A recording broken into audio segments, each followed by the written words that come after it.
Hello, here we are. Hello, everybody.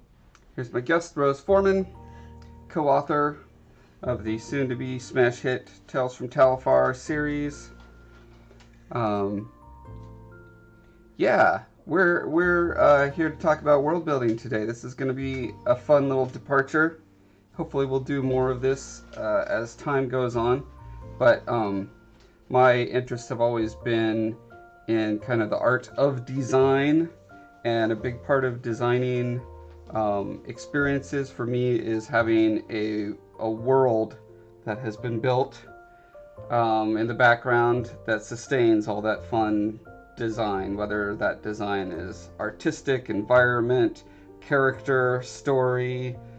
All those things are all evoking experiences, and yeah, let's talk about Tales from Talifar and what we've been.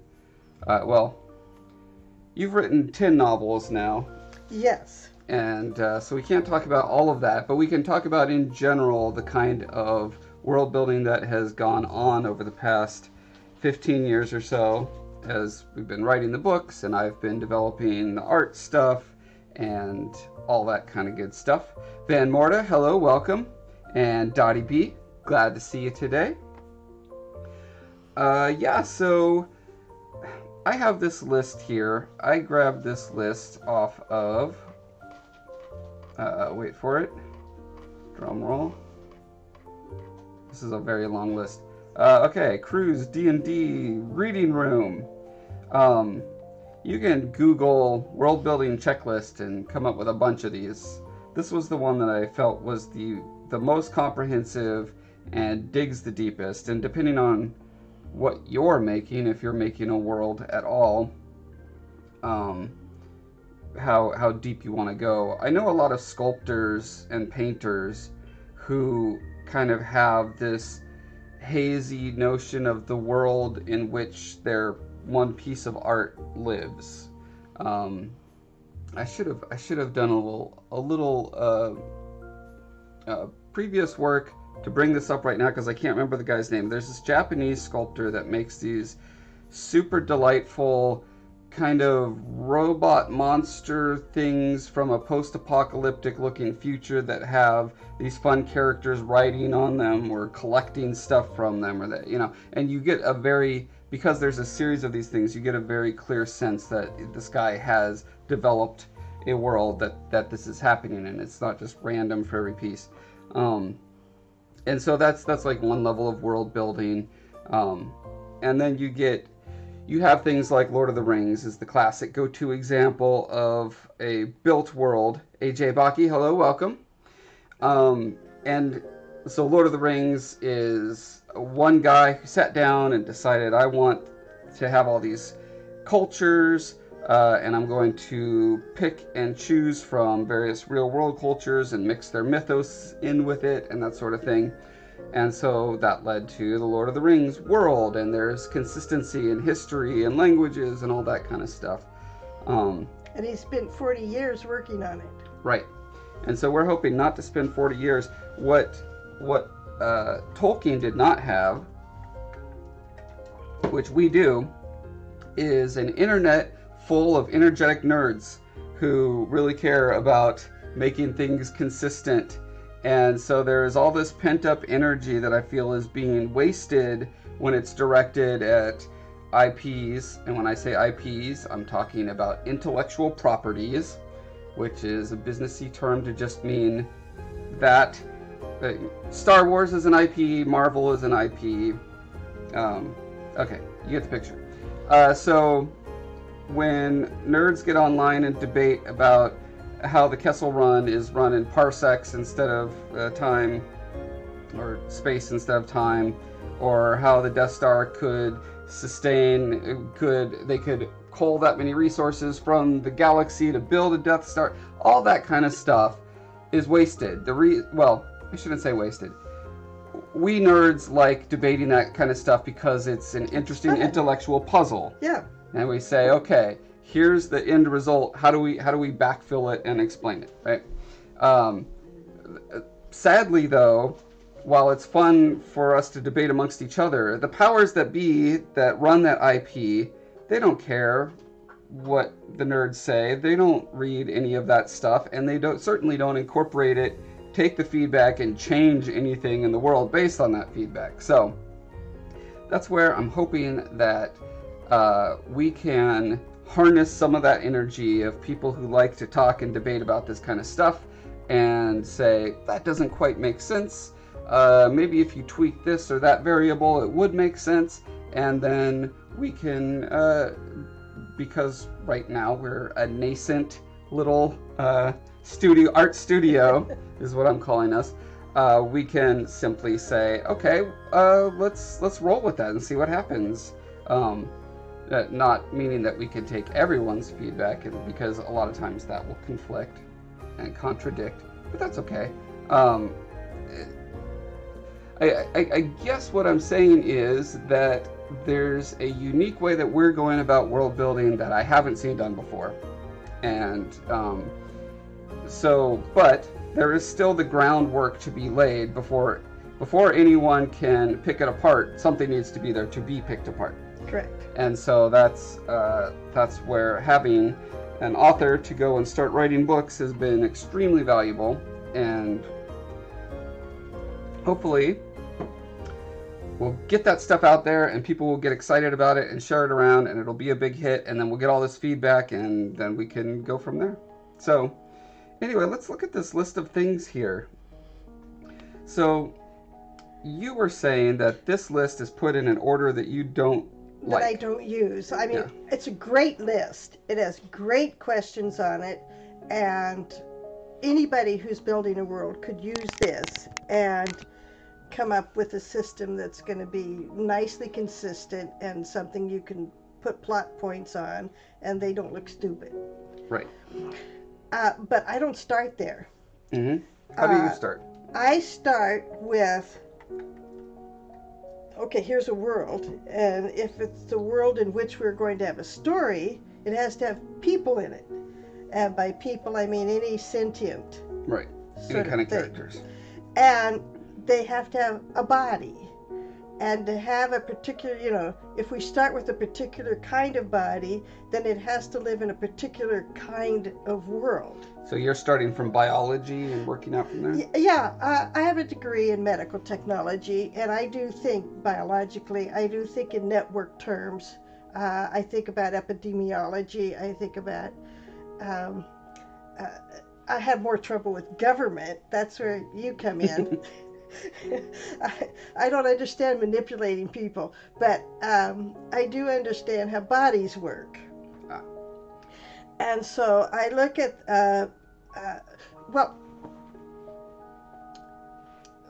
things flow from that. If the body is basically human, then we have to have a world that's basically Earth, because you tweak the parameters even a little bit. This way or that way. What you then need is a lot of technology to stay alive on that place, and it's like living in a spaceship. Yeah, or the human-like bodies have to get distorted in some pretty radical ways that have trickle-down effects to everything from the pulmonary system to the respiratory system. Correct. Yeah, the blood chemistry. Yeah. Correct. So if it's people, it's easy. But then if you want to throw in lots of interesting things, a world with people in it is different from, or humans are the only sentient species, is different from a world in which dogs and apes and dolphins are also sentient, is different from a world in which aliens have come and settled on Earth next to humans, is different from, and so I sort of, again, I start with the peoples. The aliens are like this, the sentient dog is like this, the human is like this, and how do they interface? Right. And what kind of world can they interface in? Right. And so our conceit on Talifar is that this is essentially a nature preserve for all sorts of aliens from around the galaxy who have been plunked here because their planets were going to be destroyed or for whatever by a reason. star-growing nova or an impending rogue planet heading toward it. So because humans were one of those species that got plunked here, we presume that this planet is practically Earth. And then all the other aliens who are plunked here also come from practically Earth-type planets. Oh, right. The other species are put on other kinds of planets that would not survive well in this atmosphere.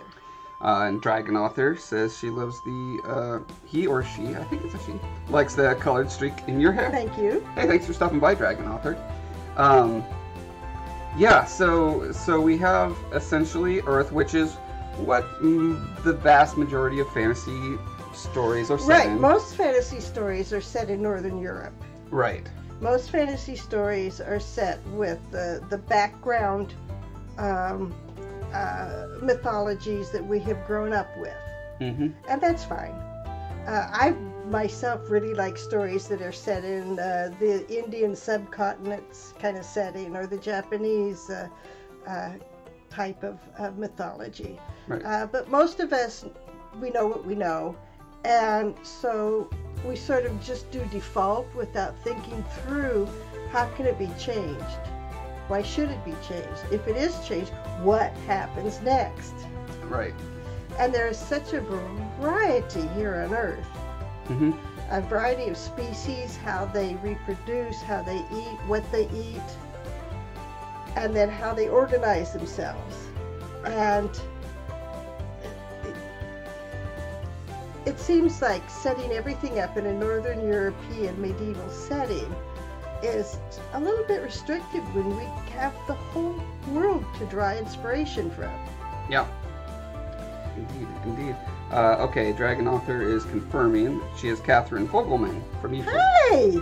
Decided to come onto Twitch. Thank you for coming to Twitch, by the way, since YouTube will shortly be shuttered as far as live streaming is concerned. So starting from a biological perspective, let's scroll down to where we see anything about biology. Here we've got land, climate, and geography. We also made Talifar a complete planet. We put continents, oceans, poles, equators, and the zones in between because ice planet. I'm sorry, I love those. And Hollywood, I understand that in Hollywood, an exciting visual will trump true science every single time. But in the meantime, I'm bugged. Yeah. I watched this post-apocalypse, like 2 days ago we watched Maze Runner, the fourth one, Death Cure. And they're running around in all this sand, and I'm thinking, where do they get their food? And then they go into this little city that's been protected by a wall, and I see these shoes. I'm looking at the shoes, and I'm thinking, okay, where's the factory that made those shoes? Where did they get the leather? Where did they get the oil? Where did they get all these other things that you have to put together to make a shoe? Yeah. Metal for the little nails, or fabric for the thread, or however they're put together. Glue. Glue has ingredients. Where do the ingredients come from? And so I'm a very bad person at watching post-apocalyptic Well, this shows. is the kind of nerd energy that I'm talking about that exists and can be harnessed for the good of Talifar.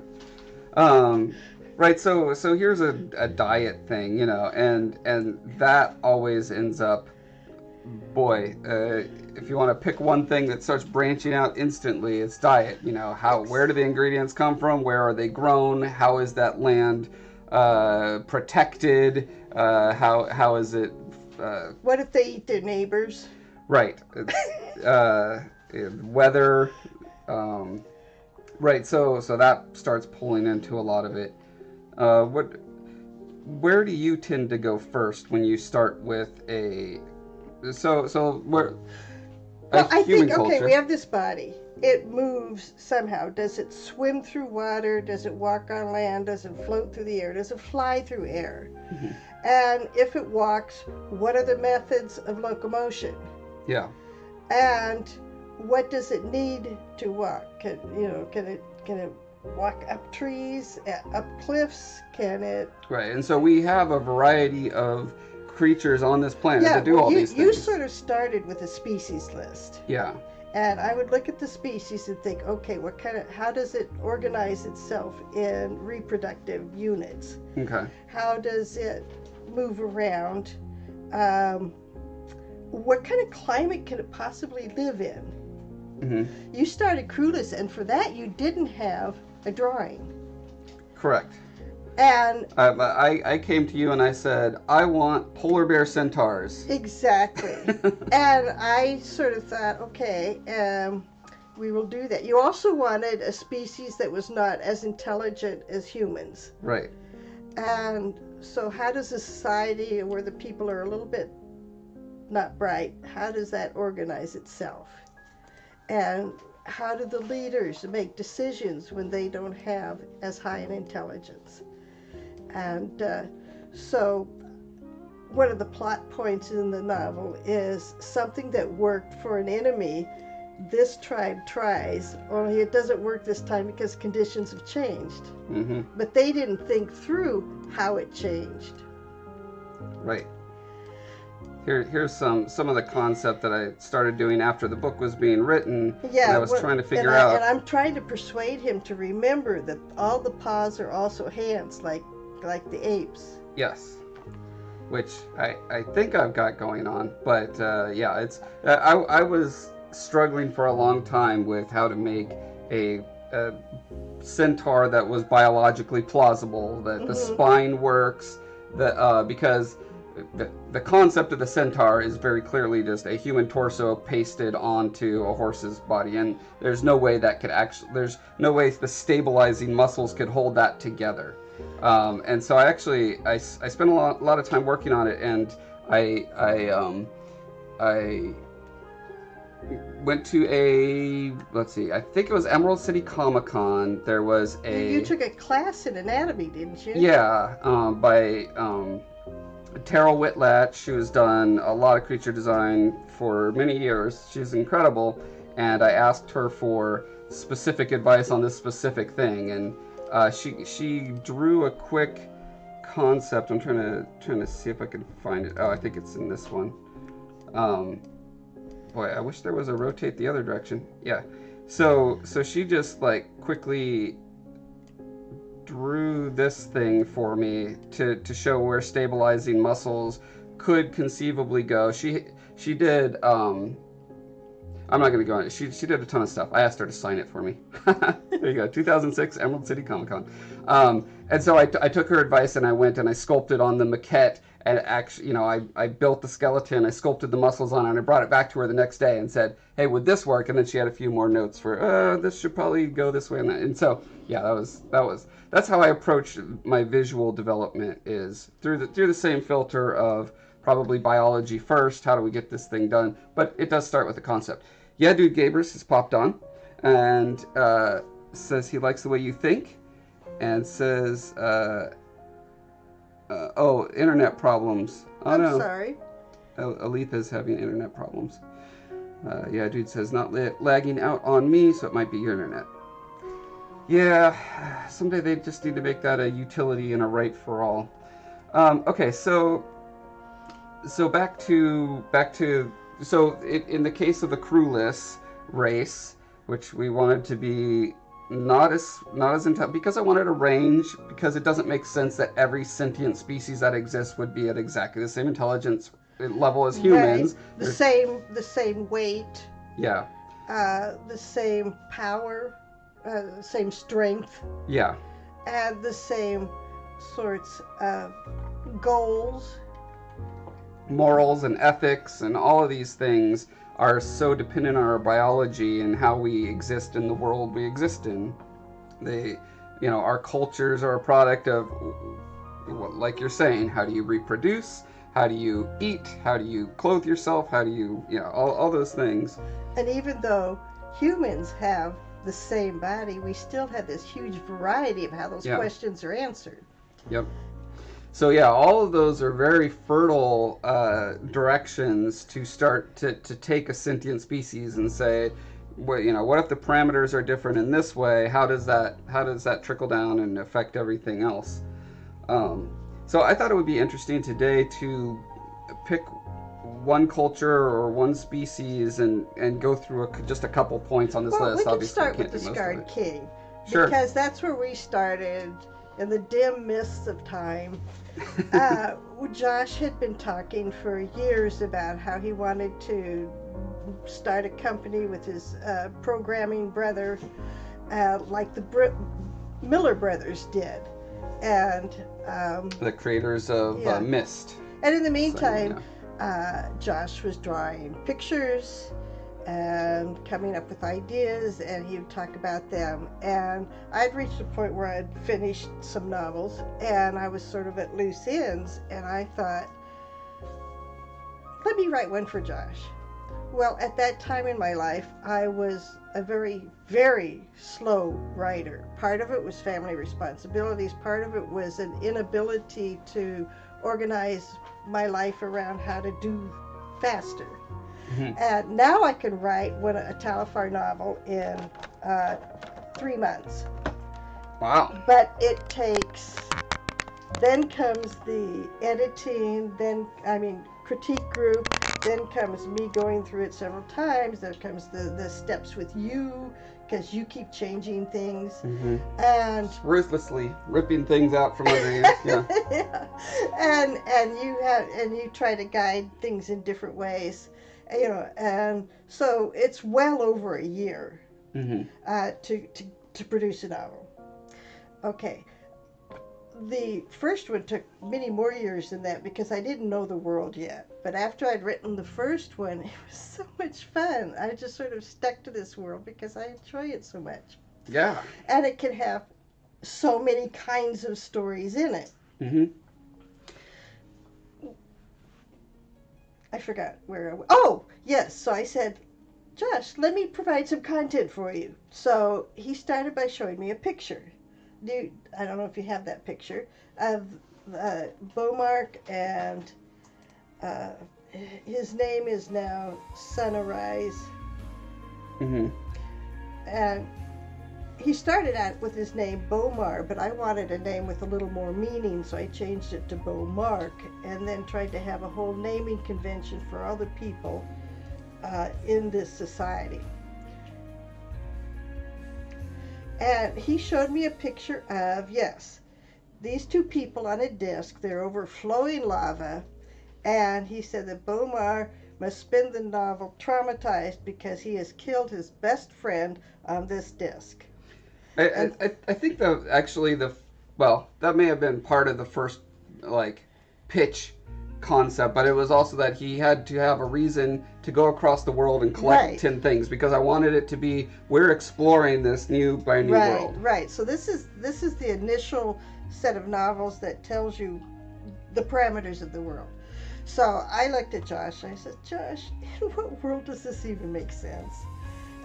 Why would the person do this? Why does a guy have to fight his friend to the death on a bronze disc over lava? Yeah. And Josh said, I don't know. You're the author. Well, we're collaborating, so we ended up talking it back and forth for a long time. And we came up with a system for which it makes absolute sense. Right. In fact, some of the men in my critique group said they really wish that's how we did it in America. That's not the moral you're supposed to take from it. I was like, no, really, you don't. But it made sense in this kind of society. So there's, in game design, I know, there's a variety of ways you can approach how your game is creating an experience. You can start with, like I did here, you can start with a very specific vignette where it's like, these things captivate my imagination, and then work out from there. Okay, how do we get to that point? Right. And that's very different than starting with a giant list like this and saying, what are the dining customs when men and women eat together? Well, either way is valid, but because you're an artist, you start with the images, and you start with the idea. You have been writing, You double the fight scenes in length and intensity. Yes. And sometimes you make and now I need to pull those back. Sometimes you will write a scene because I didn't do it correctly. I believe I added the magician in Megaloth, right? Yes, you did. Yeah, because I wanted a way. Because again, coming from a game design background, I had a very clear idea of how I wanted Beaumark's powers to increase, his weapons to be upgraded as he went, and that required a magician. And since I don't play games, I didn't have the foggiest. Yeah. So yeah, I'm credited as co-author, even though I've probably written only 1% of it. But no, it's higher than that. Especially, and in the Cruelest story, I sent him a chapter that I was so very proud of. We were working up to this scene, and Josh wrote back and said, "Oh no, she left out the most important thing." And you rewrote the entire chapter, sent it to me, and I read it, and I was, you were appalled first. Then I was appalled because I was like, but that doesn't meet with the character arc I've had in the entire novel up till here. And so I rewrote what you wrote and sent it back to you. And we sent it back and forth a few times till we could both stand the result. Right. And so that's what collaboration is about. It's a lot of fun. Although ultimately, Josh wins because it's his universe. But Josh has graciously allowed me to add particular species, particular societal customs, and I'm glad that he's allowed me to have some of my creativity in there too. Like this one, the best one. Yeah, I mean, you came up with the people for Skola. I came up with something I have never seen, and I'm always like, why not? Mm-hmm. So. Although I don't believe in your initial description you had him with a free-floating hand and not a hand on the other. Well, that's true. And you have changed him in many ways. You've ridged his ears. Yes. I gave him 4 legs instead of 2. Right. But more or less, he's about the same. More or less. Yeah. Dragon Author is saying, hashtag co-author problems. Yeah, so when it comes to negotiating or navigating that relationship between co-authors, I know it's a very different dynamic for every pair of co-authors. That's true. I've heard about this, being a very tense and angry relationship, but somehow it still turns out great stuff at the end. I've heard it being just, wonderful and they never disagree, and I guess we're somewhere in the middle. But as far as I'm concerned, this is fantastic practice for, my dream is that this becomes as big as Star Wars or Lord of the Rings, and I would be working. You have a stable of writers. Yeah, I'd be working with lots of co-authors. Well, at that point they would they would just be authors. Yeah, I can't wait till I get artists who are better than me to go through my designs. I consider all of these first draft to go through and say, if you change this, that, and the other, it's going to be way stronger and will be great. Let's go with it. So all of this stuff I'm looking at as kind of a beta version of everything, because it needs to be flexible enough to change when we are able to better harness that nerd energy that is out there. Because right now we have 3 nerds paying attention to us. At some point we'll have hundreds or thousands. The day is coming. Yeah. But yeah, so working with you has been great because she's my mom, and so we have a trust relationship from the past.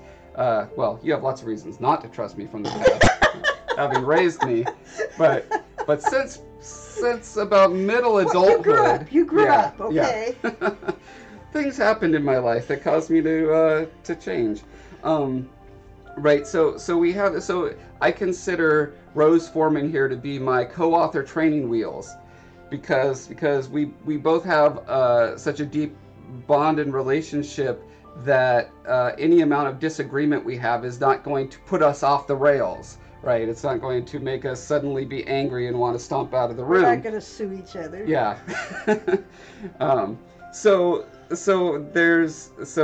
that has been delightful, and when she says I'm gracious about letting her do things, in my mind, it's not a matter of grace. It's a matter of making sure that I'm honoring contributors. Okay. To me, that needs to be a core pillar of the company, of Breath of Life Art Studio, is we honor our contributors so much more than every other IP out there. Anyone who wrote a Star Wars novel will tell you, well, that was fun writing that. Too bad no one else who works on Star Wars cares about it or includes any of my work in their work. And so my big innovation with Tales from Talifar is that everyone is everything you make is canon, which is both very... But you make the final decision. Right. Well, somebody has to make the final yes. decision, and that's you. Yes, it's going to be necessary that there is a mother brain that collates all of these stories that come in and says, and when author number 37 writes their novel and they said, or they make reference to a character, somehow that's going to be parsed, and hopefully a smart computer AI or a very smart person will say, oh, wait a minute, that happened 200 years before, they said, or this person couldn't have been born yet, or this city was sacked at the point that, all those kind of things that to me are just utterly fascinating. Like, that's a puzzle I want to solve. I don't like those 5,000 piece puzzles where you're just putting puzzle pieces together, but I like this kind of 500 piece puzzle where you're conceptually thinking through a history and the ramifications that everything has on each other. And you handle the things that I am abysmally bad at, like directions, which is related to my body in that I can't tell right from left. Oh, as far as I can, but I have to think about it a long time. Right. Comparatively. They went north, and I kept asking you, wait, you had Megaloth west of the mountains? and that's related to east and west, and yes. I kept screwing it up, and finally I said, I'll just put in anything, and you fix it. Yeah. AJ Baki says, I like the 2 legs on Skola better. Ah, too bad. Yeah, I did too. See, but there you go. Yeah, to me the 4 legs makes sense. Because I'm trying to make him more unique. There's already a million creatures like him out there. It's easy to fall into your default bilateral symmetry. Look at all these creatures that look like him and how many legs each of them have. The answer for all of them is 2. So I'm like, what can I do to differentiate him from all the other characters that look very much like him? And that was one thing. Also, it made sense biologically because they climb around on the skin of these giant dinosaur creatures. So right. So there's certain things I'm just going to overrule and say it's just going to be this way. Sorry, guys. Some people, I guarantee, will like the 4 legs better than 2. Okay. The Dragon Author says, I'm trying to envision Skola running on 4 legs. He bobbles. I see him floating like the ghosts in Pac-Man. They just kind of bob as they go in any direction at any time. But if he really needs to run, he's going to be using his gorilla-like very long arms to do that. Yeah, run faster. Run, Forrest, run! So we're talking about co-authoring, about the challenges of doing that. Let's talk about the challenges of world building with multiple people, because you're doing, to me, you're doing the brunt work of this. I came up with general ideas, general concepts. I want a continent over here. I want, the breadbasket somewhere around there. I want a giant city with a giant tower. And so those sort of things were fed into the mill, and then you had to process and refine them to the point where it became a story. Make sense. Yeah, to make sense. At least to me. So talk about that. What were the constraints that you were working around, and what were you free to just make up on your own? Well, you pretty much let me have free reign in how their societies were put together. And then I had also the interesting job then of how do I make, when they interface with humans, what happens. Mm-hmm. And like with the Garloons, that looked like upright elk sort of with long toes. And in that situation, if there's a crime committed by a Garloon, the humans let the Garloons handle it. Because the major crime that a Garloon commits against a human is murder. And if a Garloon ever does kill a human, the Garloons are going to make sure he's taken out because they want to live at peace with humans. And the reason for the murder is rooted in biology. When the male reaches puberty and adulthood, he goes into a time of real difficulty, and he becomes irritable, he becomes aggressive, and they have learned to channel that aggressive irritability into different societies have different adulthood rituals. This one is a little more extreme. They boot him out of the herd, the tribe, the clan, and he has to go forth, and once he has made a piece of art, once he has found his name, once he has done something useful for the Garloons, then he can come back. And he has to work through his aggression as he's traveling across the countryside, committing these acts. And so it's sort of like a spirit seek. It's a combination of many things. So he's going out, and he's so irritable that if anything looks him in the eyes, a rage is kindled, and he immediately must attack whatever kindled that rage. And if it's a poor human, the human generally gets stomped. Right. And because these guys are like 10 feet tall. Yeah, they become 400 fairly pounds. when the rage hits them, when they get into a berserker mode, they lose all rationality, and they just got to do what they got to do, which is kill that thing. And so, what were there particular animal species that inspired that biological thing? Oh, I'm trying to think of a particular species. We know that in most pack species, and this is a pack species, the males end up leaving to go find another pack to go live with, or they challenge the alpha and defeat him, or are defeated. Right. And so there's an imperative there where the species go out and butt heads together, have fights with, or leave the pack to go find another one. Right, and so taking that biological impulse there, and what happens when you have a culture around that. Right, that is sentient and still has to deal with those kind of hormonal surges. Yeah. So that's one thing you had to solve was right. I threw these races at you and said, hey, these guys need to live in proximity with each other. How does that work when they're so alien from each other and have different physiology, different biological needs and functions and all that kind of stuff?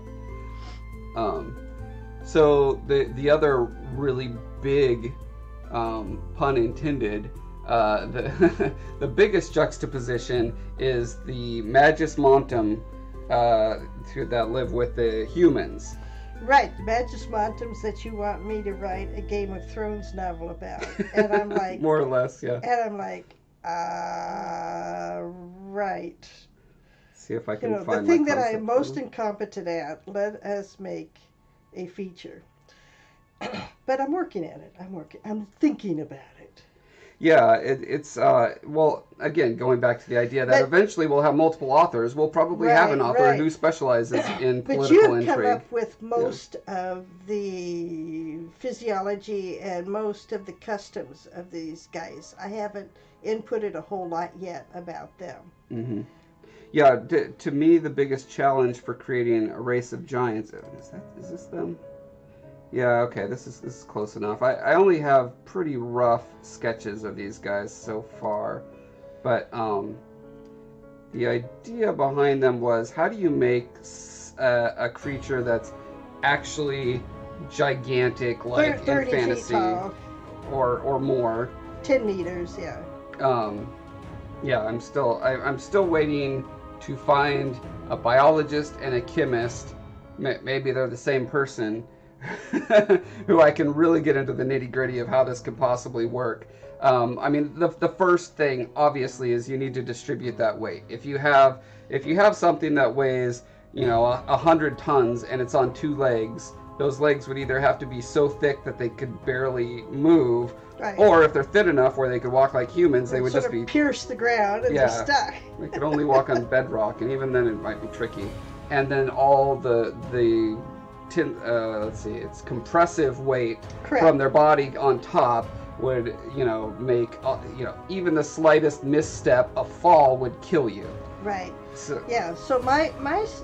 my input so far is that there's pockets of gas, that their body is made up of lots of pockets of gas that are either lighter than air or equal to air, so that the size is large, the weight is not.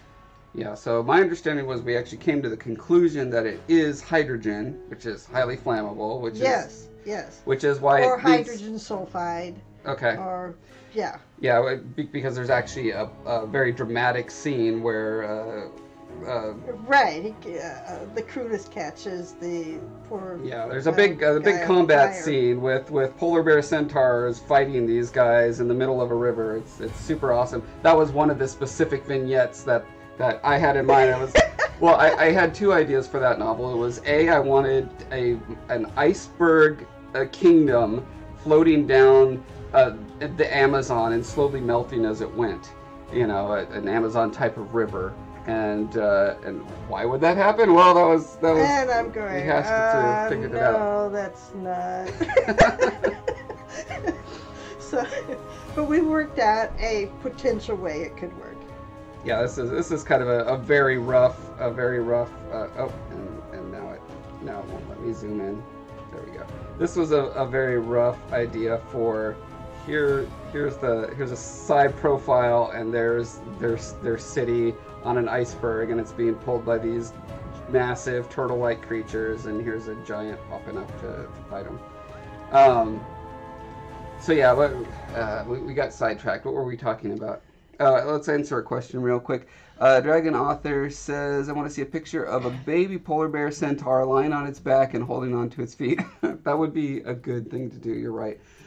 Dragon Author also says, do you guys have any dragon species? It might not be obvious, but I'm super into dragons and I love fitting them into everything. And the answer is yes. Coming soon. Coming soon, trademark. It's alien. Yeah.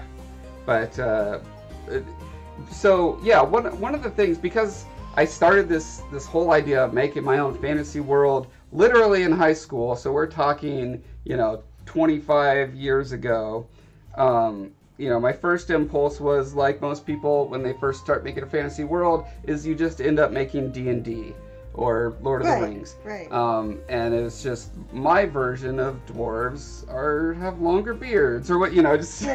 And I write science fiction, so I sort of approach it from a different direction, and it's sort of fun combining our orientations. Well, my orientation changed to pretty much what yours is, because it was a super useful forcing function to make original things. Was, hey, let's approach this from a science fiction perspective, from a scientific plausibility perspective. How could a giant work? How could an orc work? How, all these tropes and kind of psychological niches that these creatures in Dungeons and Dragons and Lord of the Rings fill. How can I fill them with an alien instead of a elf, a dwarf? Yeah, instead of a mythical creature, how do we fill it with a scientifically plausible creature? And so, yeah, one of those that I've always resisted is the dragon, because I find the dragons just so cliche. I find dragons incredibly boring. I don't. I am a very small minority on this, and that's what kind of brought me around. So she had created a creature out of whole cloth that had been extinct, according to one of her stories. As far as everyone on the planet knows, they're extinct. And only recently with all these people asking me, well, it came from my sculpting videos. People kept asking me, hey, will you do a sculpting video on dragons? And I'm like, I guess I'll do dragons. Like, they're just... But, you know, it brought me around to really think, okay, what fascinates people about dragons? Why are they so enamored with dragons? And so I really spent some time thinking about it, researching it, looking into it, and that brought me to what Rose had written about these things, and I thought, you know, those could really fill that niche of the thing that lives out there in a cave in the distance, and it will swoop in and eat your livestock, or, you know, steal your gold, whatever, you know, all these tropes about dragons. Like, let's come up with a reason that these things could be that way. And so I think we came up with a really, really interesting species. I think it's going to be one of my favorites by the time we're done developing it. Actually, I think it's on my website. Yeah, you did a streaming of trying to develop that thing. That right now I'm calling it toothy. We need to have a contest for a better name. Name this species. Yeah. Let's see if I have them on my website here. Oh, it looks like I do. You don't have the toothies yet. Yeah, okay, because they're not quite developed to the point where I'm ready to do that. But,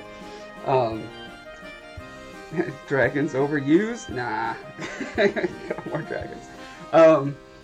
Yeah, I mean, obviously there is a deep human psychological trigger that is pulled by dragons. An itch that must be scratched, and so I want to make sure that Talifar scratches that itch in its own unique way, in its own special way. You know, it's kind of like, I feel like vampires nowadays. Like, there are very few new vampire IPs that come out that doesn't have some big twist on them. You know, from Twilight to Blade to The Strain. There's something about them that is not Dracula anymore, right? It's their own twist, but they still fulfill that niche somehow. So they have enough of the trope. The huge, dangerous thing for which you need knights. Yeah. Yeah, Dude Gamer says, for me, I think I like dragons because I like my fantasy in a world where humans aren't on top of the food chain. That's why I like Mouse Guard, where you play as a mouse and the whole world is higher than you on the food chain, so everything is a challenge for survival. Yeah, oh, that sounds interesting, yeah. That's a gorgeous game. If it's the one I'm thinking of, I'm going to look that up real quick because that's a good reminder. I wanted to get that, if it's what I think it is. Is that the one where it's like a little mouse in a castle and you need to sneak around a lot? Or is that, is this an art? Oh, this is an RPG? Is it also a game and an RPG? Okay, Mouse Guard is a New York Times bestseller. Comic book series. And there's a role-playing game. Okay. Well, you will like this world then, because there are several species that are higher, or would be higher, than humans on the food chain, in which that when humans run across them, the interaction usually does not go well for the human in a variety of ways. Even the tiny species can overcome the humans by riding big violent creatures. Yeah, this was actually a creature that I came up with because I was thinking about, it was back when real-time strategy games were really big, and I thought it would be so cool to have creatures that could manipulate larger animals with the use of hormones, chemicals, pheromones. hormones. Yeah, they're just expert animal tamers, right? So they actually have these prehensile toes that have chemical emitters in the tips of their toes that they shove in the noses, and they could so they could basically manipulate these animals, and so you have a reason for a herd of bears to be stomping onto the battlefield, or buffaloes. I wrote it being their elongated fingers. Well, and you made it toes, so that's on your pass. You're gonna have to change that description. I'll make sure that gets done. Yeah, dude says the comics are awesome and the tabletop game is awesome. Sounds like it's right up my alley then. I think what I like about zombie and vampire game stories as well. Geez, you think I have a death wish. Well, I mean, anything that causes drama through peril is going, it's grist for the adventure mill. It's putting humans in exotic types of danger. I think that's kind of the fantasy and sci-fi pull for me personally. There are other wish fulfillment things like flying in space or having an AI companion, but for me it's all about what kind of really interesting dangers and then as a result clever outmaneuvers people have to do to escape. And you spent some of your formative years in a place in which there are those kind of physical dangers. I remember the summer that bears ate 3 people. When we lived in North Pole, Alaska? Yes. Yeah. We had to be careful going into the woods. There were actual wolves. There were actual bears that actually killed people. And there were owls and eagles that stole our pets. They'd swoop down and then fly away with our dog. There were glacier issues. There were those women who got lots of bones broken. All they were doing was standing there looking at a glacier. The glacier calved at that moment, fell into the sound. The resulting wave swept them up and tossed them into trees and broke their bones. Mm-hmm. And they had a law that if you saw somebody by the side of the road, you must stop and help that person. Every time I had to pull over for whatever reason, people always stopped to make sure I was okay, because in the winter, was an interesting culture. Yeah, you could die in a few minutes when it's -60. Mm-hmm. Yeah, that's a good example of how environment can affect culture in different ways. That's something, again, probably going back to the fact that most fantasy is based in Northern European, fairly mild climates. You don't want to. The cultures tend to be pretty monolithically Western European, So yeah, that's an interesting way to approach that. Is how does this environment that has its own special dangers and stuff change the culture, change the people, change the ideas of right and wrong, and propriety, and all that kind of stuff. Let's see, Dragon Author said, I like dragons that are portrayed as a species that are more intelligent than humans in many ways, but choose to remain grounded. Watching the lesser species grow and learn and become as strong as them. I like the feeling of knowing that there is something bigger, stronger, and smarter than you out there, but that it's standing back and letting you do your own thing. Actually, that is fulfilled by the shepherds. Yeah, that's actually an almost exact definitive description of the shepherds. Yeah, which are these gelatinous bags that live on the bottom of the ocean when they're not flying ships around, rescuing species, and then bringing them back if they're compatible to settle them on Talifar.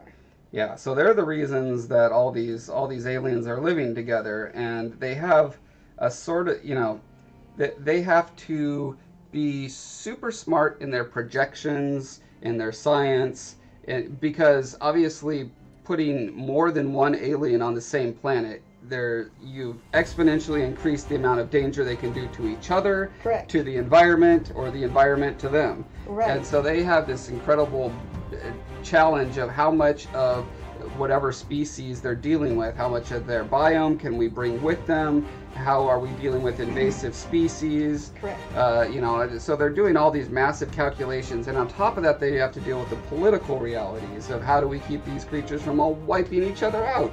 So so that's a whole kind of background dynamic that's going on in Talifar that I think informs all the other stories in kind of subtle but profound ways. Yeah. And also differentiates our world from any others that I know of. They're so in a way they're kind of like the gods in a lot of fantasy stories, where they have all these massive powers and they sometimes intervene and sometimes don't. But again, it's a scientifically plausible version of that. So, yeah, dude says, I just finished Detroit Become Human today, so I'm a little more salty towards humans. Yeah, I have to try that one. That's a very interesting premise for a game. But yeah, I also have yet to play D&D with a party where anyone goes, I want to play a human. Well, that's because humans, look at our hands. They're clever hands. But they aren't strong. They don't have claws. Humans. I love Skola's hands where he's got not only super grippy fingertips but also claws that can do 3 times the amount of opposing thumbness that humans can. So they can be super articulate with what they do. Yeah. And having that range, the crew, for instance, on the other end of the spectrum, we have the crewless, the polar bear people, who barely have opposable thumbs, and so all their tools need to be crafted in such a way that they can be ham-fistedly used. Right. And they learned that humans can make that for them. Right. So they go on raiding parties to collect humans to make the weapons for them. Yep. Can't remember where we were going with that. We were talking about... Oh, nobody likes to play a human. Oh, okay, so actually... Because you want to be stronger than a human. You want to be faster than a human. You want to be something better than a human. Human is what we are now. Yes. We play games to play somebody else. Okay, so this is what I know that you don't know. Okay. And apparently you don't know, yeah, dude. Which is, I have access to the back end of Guild Wars 2, where we have humans and Sylvari and Char. And so here's the rule that is true throughout all video games. The data, and I've been to presentations that back this up. 80%, sometimes 90% of people want to be humans when they play these games. Oh. The less human... So, Dragon... So... Who said that? Dragon. Yeah, dude, gamers. Yeah. You are apparently in a pocket. Yeah. Okay, so Dragon Author says, I play in 2 D&D groups that everyone wants to be a human because they are perfect for min-maxing, and I play for the short species. Yeah, I like the short species as well. In Guild Wars, I always wanted to be an Asura as much as possible. When I played D&D, I was a rock gnome. I love different perspectives that are forced out of being different than human. But I think that comes from a very particular mindset. I think creators in general are more open to the idea of being very different than a human. And my guess would be it's a psychological thing. Like the less you identify with humans as your, I don't know. The less uncomfortable you are in your... That's probably a good wherever you're living in your society. Yeah. The less you care about humans or want to be humans. So, yeah, I'm very lukewarm when it comes to humans as a species. Unfortunately, I am one, so I'm trying to make the best of it. But not too unfortunate. Now, every time I come up with a novel and we're working out the plot and trying to figure out where will it go, we try to include a human in there so that there'll be somebody that people who need a human to identify with can identify with. Some people can identify with aliens. I have no difficulty whatsoever doing that. But most people want a human face somewhere. One reason why in Star Trek so many of the aliens turned out to be middle-class Americans with rubber masks was because besides budget, Roddenberry. Well, yeah, there were technical difficulties, but even so, they would have been that way because Roddenberry said the eyes must be human. People have to be able to identify with these species. Yeah, certainly. The more you pull away from human eyes, the less. The more interesting I find it, but the less accessible most readers find it. Right. So I have to strike a balance between, gee, I want to do this, and is anybody else going to want to read this? Yeah. And one of the things I'm excited about doing with Tales from Talifar, actually, as an IP, is providing a platform where there can be those weird explorations at some point. You know, step one, we need to make a huge hit. Otherwise, we're not going to have other artists wanting to contribute. You know, most sci-fi authors would be delighted to get an offer to write a Star Wars book because it's Star Wars and they grew up with it, and woohoo, right? We need to be in that place at some point to get, well, at least close enough where we start accumulating fans. I know a person who wrote 2 of them. Yeah, Kathy Tyers is in front of yours, right?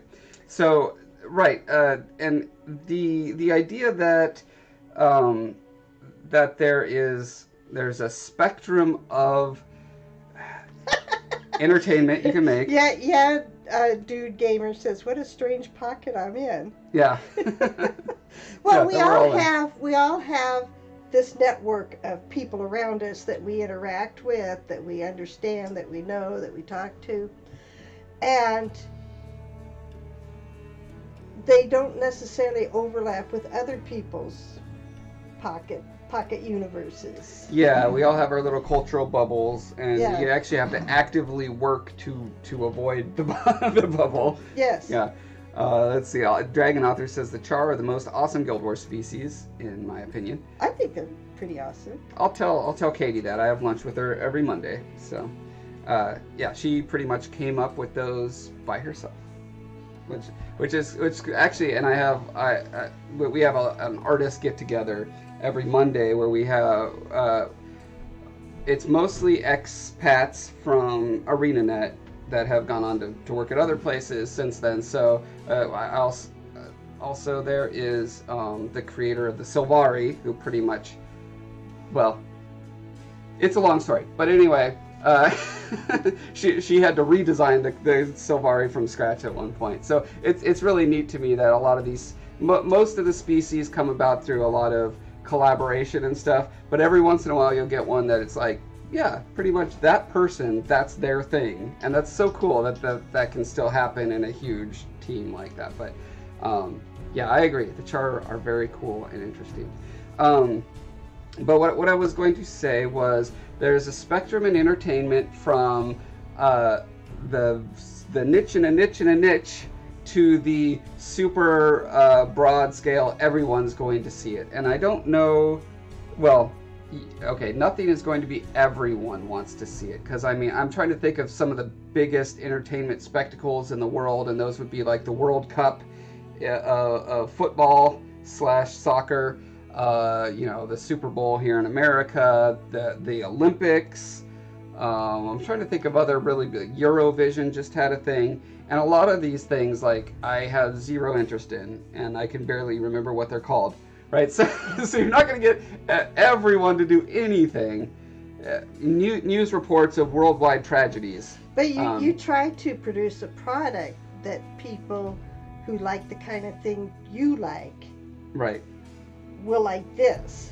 Yes. So in creating Talifar, we're in a unique position as far as I know. I don't know of any IPs that are striving to be this, with this fantasy aesthetic and sci-fi mechanics behind it. I know lots of IPs, Final Fantasy is the biggest one that comes to mind, that just jam sci-fi and fantasy aesthetics together, but they are strictly fantasy when it comes to the mechanics. It's just, you've got a gun, you've got a sword, you've got a machine gun, you've got a laser gun, you've got a sword that shoots lasers. It doesn't matter. Like, they're all just like, it's just a big mess of whatever, and it's fine, and because that people just want those aesthetic wrappers. And so we're trying to do something deeper than that, which I think necessarily makes it you know, moves it more towards the spectrum of being a niche thing. So I don't see it ever being as big as Star Wars as a result of that, but that's still my goal. And I don't know, culture could change by the time this gets big to the point where it could be as big as Star Wars. I don't know. All I know is, like, to authentically chase what you and I are passionate about and find fascinating and find, just a joy in creating. As long as we're on that track, that's to me what's important. And whatever legacy that leaves behind, that's up to the world, right? So yeah, but within this little spectrum that Tales from Talifar resides on, this popularity spectrum, I would love to have super popular ones. Like I think the Beaumark trilogy is going to be super popular. It's got action and adventure and a likable protagonist and a love 'em hate 'em sidekick, and or for some people just love 'em sidekick. I based his personality on you. I'm not surprised at all. And I would love also for Talifar to have room for super niche within a niche within a niche.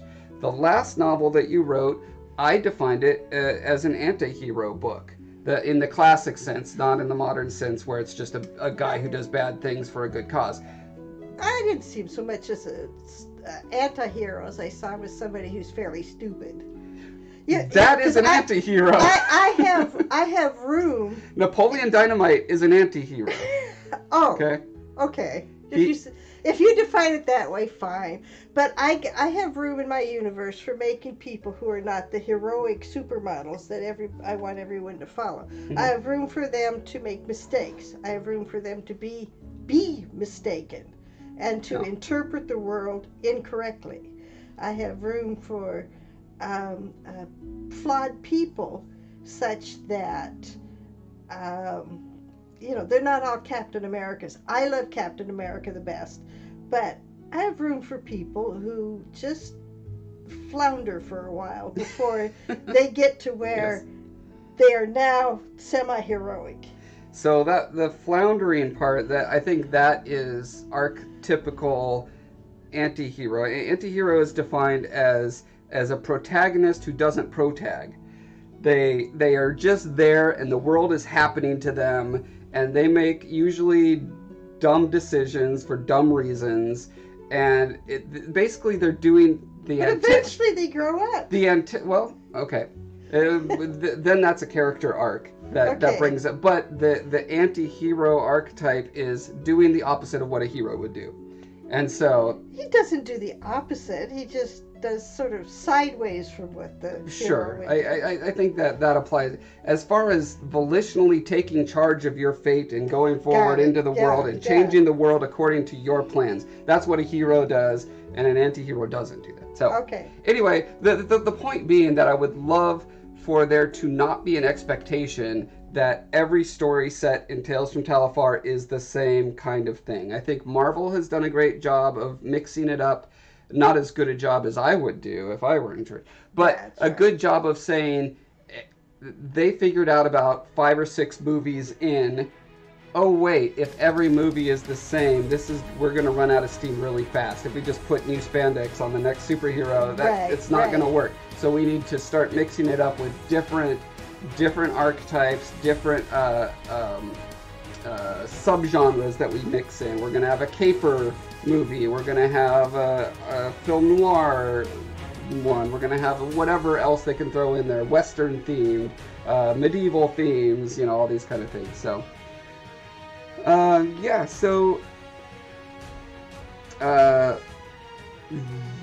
yoga off. I don't know who you're referring to, what lady, but we're not going there. None of the ladies have Skype here. And so anyway, I want to set expectations early on. We're going to have blockbusters and we're going to have niche stuff. Okay. All in the same world, and it's going to be great because we're not setting expectations early on that this is only one thing.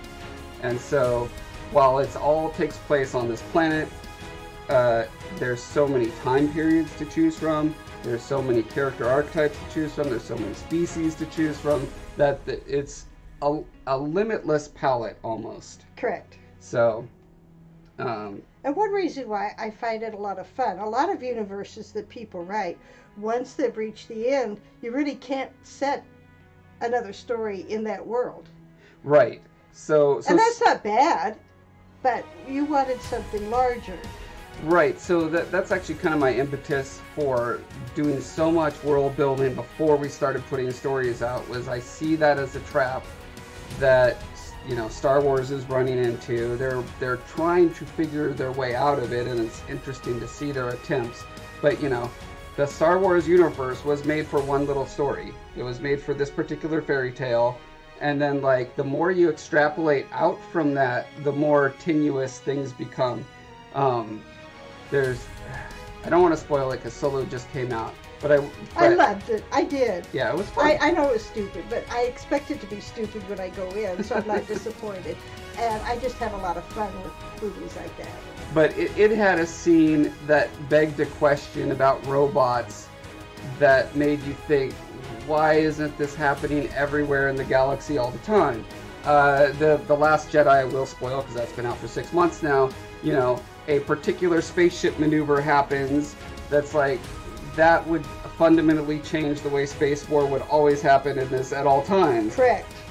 So there's this, but it looked cool. It sure did look cool. Yeah. And you got to remember, Hollywood, this is visual.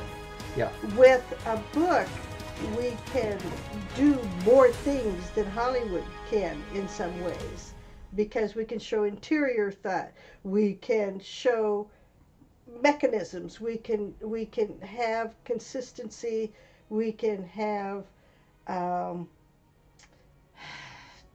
just so much more, because we can explain more.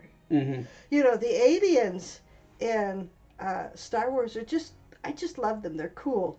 But you have no idea how they make their decisions. What do you mean by that?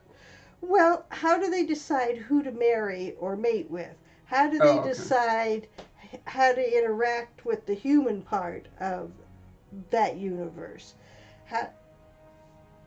It's like everybody is doing commerce. Right. And empire. What about the worlds in which they don't? We don't really hear much about them, except in the books that have since been tossed. And the Star Wars Christmas special.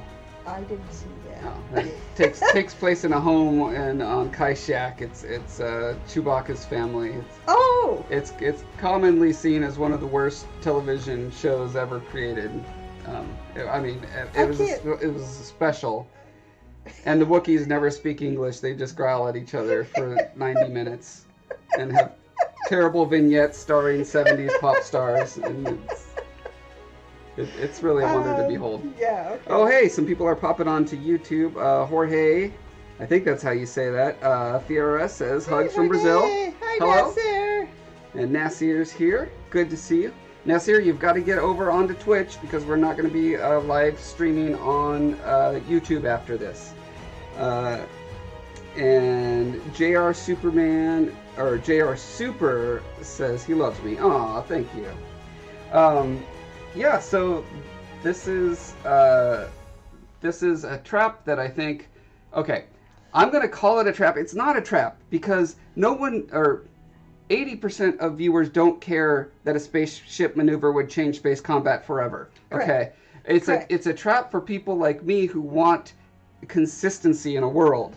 Or something that at least makes sense. Yeah, anything to make sense. For me personally, I don't perceive stakes in a story if I don't understand the rules happening. This is one of Brandon Sanderson's rules of magic, and it applies to superpowers and technology as well, which is the more you do with them, the better they have to be understood. If they're used to solve a problem, it needs to be established that ahead of time that this will solve a problem. Right. I was yelling internally at the Avengers movie, which I enjoyed, but I kept saying, look, at the very beginning of the movie, you establish that you can cut off aliens and bad guys' arms with portals. Why isn't he doing this? I guess because it's going to be in the third book except he got dissolved into dust, so I don't know. Well, so that's a great example. For me, personally, that movie did not have any emotional impact or resonance. I know there were people crying and whatever, and it was there were. Obviously. But I didn't go in there for the feels. So I was okay with there not being feels. Okay, so here's the most important one of Sanderson's first laws here. Is this? Yeah. An author's ability to solve conflict with magic is directly proportional to how well the reader understands said magic. So this problem always comes up in wizards duels, for instance. It happened in the Matrix as well. It happens in most superhero movies where the bad guy and the good guy are punching each other in the face over and over. I don't understand what impact those things are having. You know, when Neo concentrates really hard, or the wizard, or Harry Potter is like, you know, and he's gritting his teeth, and the magic is going back and forth between him and Voldemort. I don't know what any of that, you know, how hard is that? What is being sacrificed or demanded from that effort? Is it just a matter of straining hard enough? You know. I think so. But those things just really bother me, and I don't want that to be a part of Talifar. I want you to understand the stakes before the stakes are dramatized. In the Avengers movie, it's like obviously everyone's coming back. There's time travel. There's this and that. Rules are constantly changing all the time. There is no drama for me. These actors are making expressions on their face of sadness and anguish, and I feel none of it. And maybe that's just because I'm a robot. Obviously, some people felt lots of things. Right. But that's because they had a long history with that character that they care a lot about. Yeah, I would say actually that movie is fascinating for a lot of reasons that relate to what I'm trying to do with Tales from Talifar, because they are taking an IP in a direction that's never been done before, where they started with all these fragmented storylines and they're slowly weaving them together. Right. And so this latest movie was fascinating because they didn't have to establish anything about any of the characters except for the bad guy. So if you went in there not already knowing Spider-Man and Hulk and all those guys, you have no idea what just happened. Right. Yeah, I don't know how many people would ever go to that movie not knowing any of those characters, but that would be weird. Dragon Author says, I've always enjoyed the mystery of the Star Wars universe. It's left a good deal open to author imagination. That's one way to look at it. Sure. Let's see. Dragon Author says, me every time I step into a theater, loopholes. Yes, all over the place. And again, most of the audience just doesn't care. I do. And Octavia says we look unique. Well, yes, we do. By the way, I'm Josh and this is Rose. So says, Rose is correct. It's the historical connection. The story itself in the movie doesn't bother to develop anything. So if you're not already invested, it's not going to be a movie for you, which in my opinion makes it a bad movie. Good movies can stand on their own. Okay, see, that's actually a really interesting art philosophy contention that you're making there. That is a presupposition. Does a movie have to stand on its own to be good? I don't know that there's an answer for that. I think the answer is changing.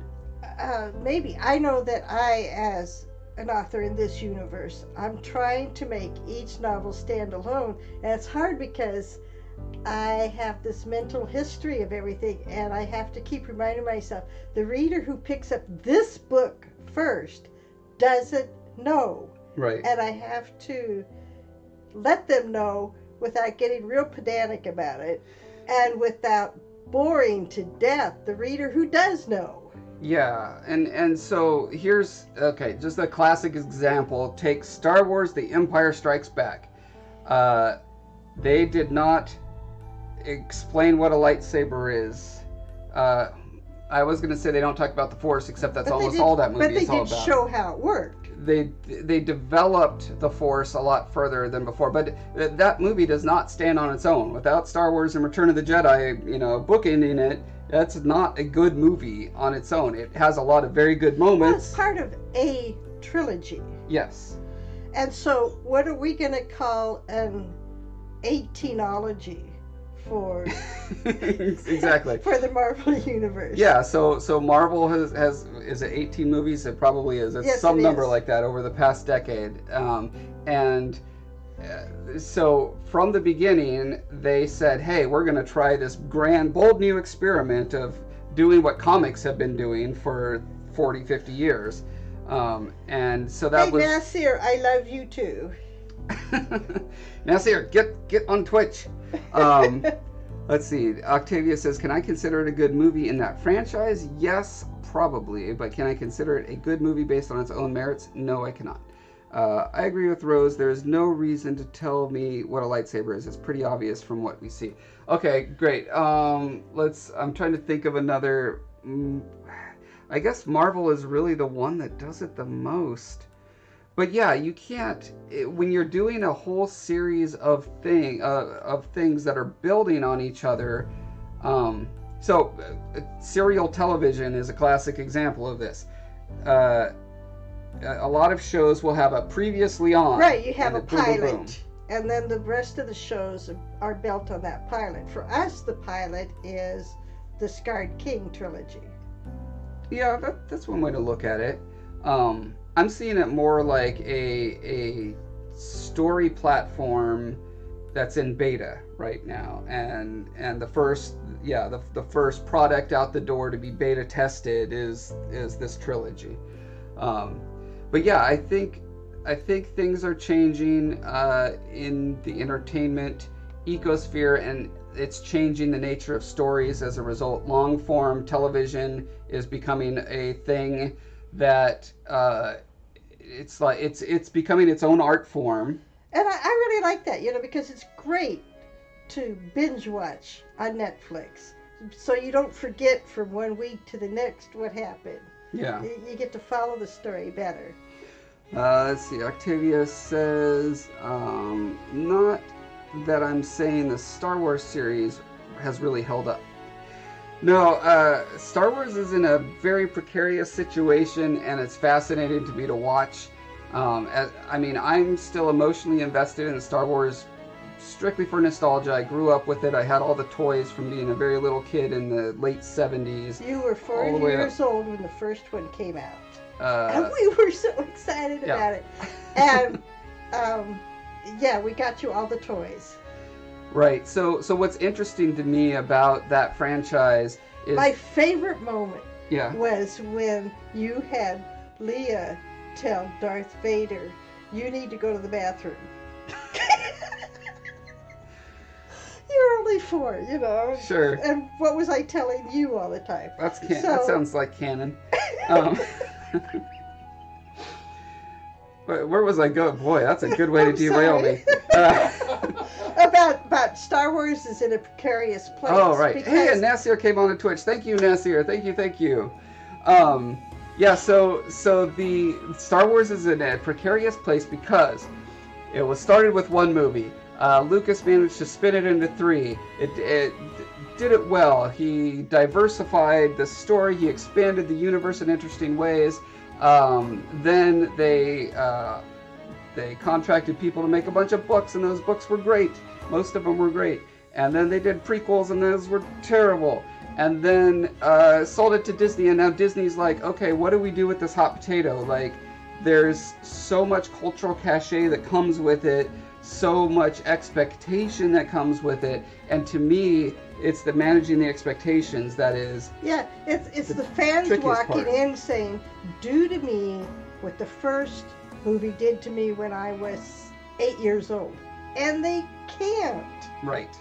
Exactly. So there's this idea now, there's this mythos built up around Star Wars, and Marvel has avoided this somehow. There's this mythos. Well, because they started with the written word. They started with the comics. They established the universe before they made a movie. And that's what we're doing. We're establishing a universe before the movie's made. And all the novels about Star Wars, which were really good, and the writers worked with each other to mesh the stuff together. They did. Yeah. That came after the movie. If they'd written the novels first and then had the novel, I think people might have been able to regulate, well, maybe not, I don't know. What you see when you're 8 impacts you forever. Yeah, there's no way to go back to your first experience with anything, whether it's the taste of ice cream or your first kiss or your first Star Wars movie. And so anyway, Disney has this thing where they're like, okay, we've got millions of fans who want something that's impossible to deliver, and how do we turn this into something that is, how do we manage the expectations? But let's back up to the first one, the Force Awakens. They had to, number one, in my opinion, this was their number one, like, bullet point on the top of their list. We have to walk it back from the prequels and tell the fans, we know what you liked about the original Star Wars trilogy. We understand what you liked about it. We understand how the prequels did not fulfill that for you. So that meant echoing I always all the wondered, things from the original trilogy. when people say they hate the prequels, I thought they were okay. And I enjoyed the spectacle of it. I even was okay with Jar Jar, all right? I'm It's fine. that way. But the question Disney asked is, how much money did it make? Yes, I agree okay, that's the top bullet. The bullet point under that is how do we assure fans that we're going in the direction that the fans want? Okay, so Force Awakens comes out. Huge moneymaker, yay, we're doing it, we're on the right track. There's the undercurrent of, okay, but this is way too much like the original. Like Yeah, but that's what they wanted. But that's what Disney had to do. There was no other. If they did something brave and new with it, they would have lost the franchise. I'm convinced of that. So I think they did the right thing. The Force Awakens that just came out, super controversial. The vocal contingent that hates it and says you've killed Star Wars and you've put the nail in the coffin and I will never care about Star Wars again. To me, the way I look at it is, I think that is also what they had to do. They had to break a bunch of the rules, quote unquote, which is not a defense of every aesthetic choice they made. It's not a defense of going to the gambling planet and riding off on cute bunny horses, and it's not a defense of Leia flying like super. It's none of that. It's saying that was a moment.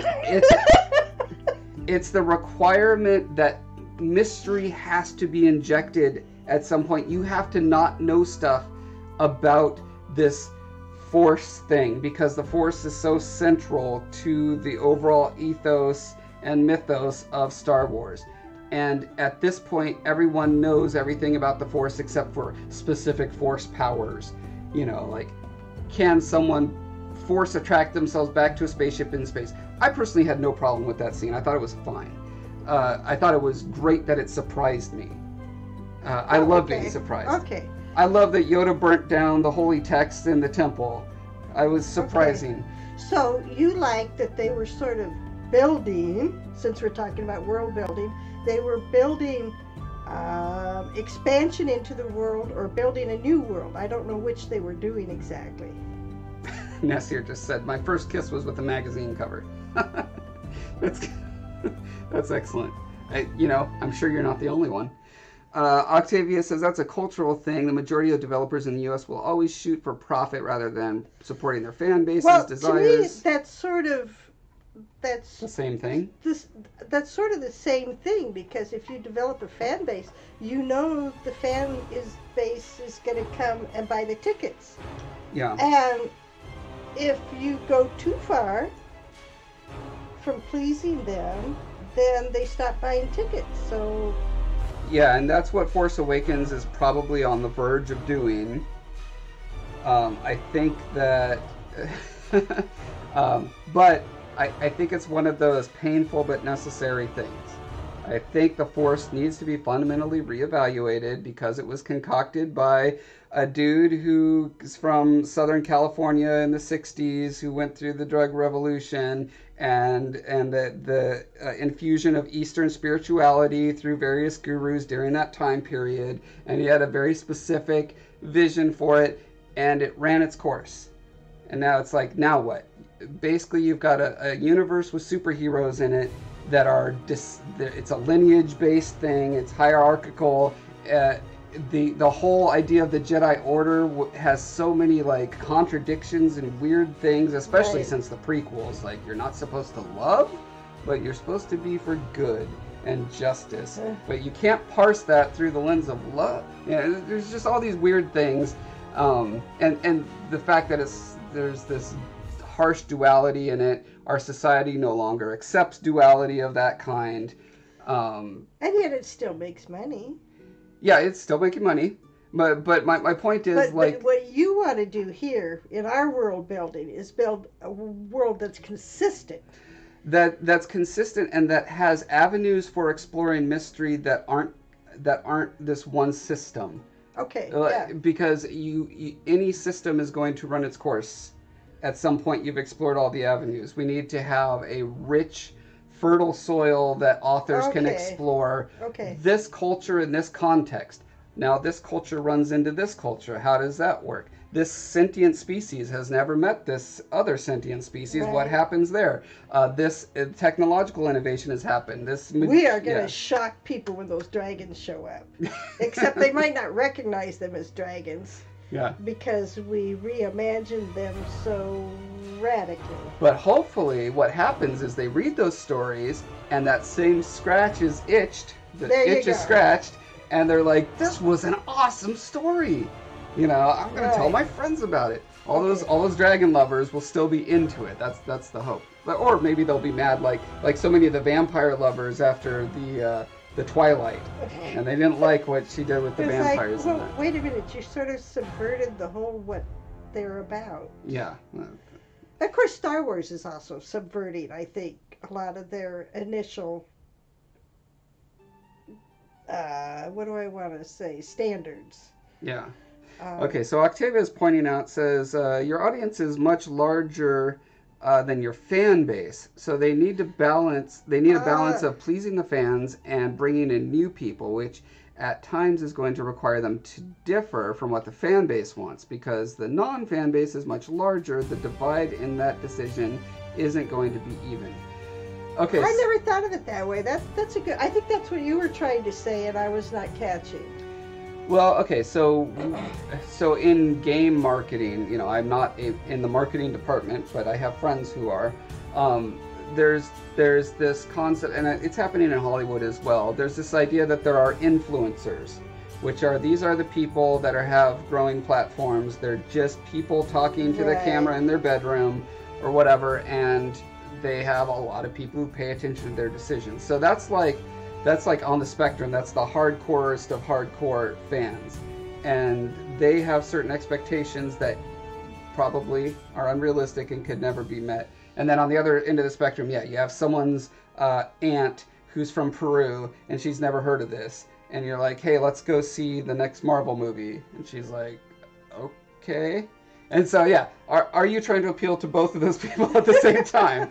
I would posit that's impossible. I don't know about Octavia's contention that the market you're trying to capture is bigger than your fan base.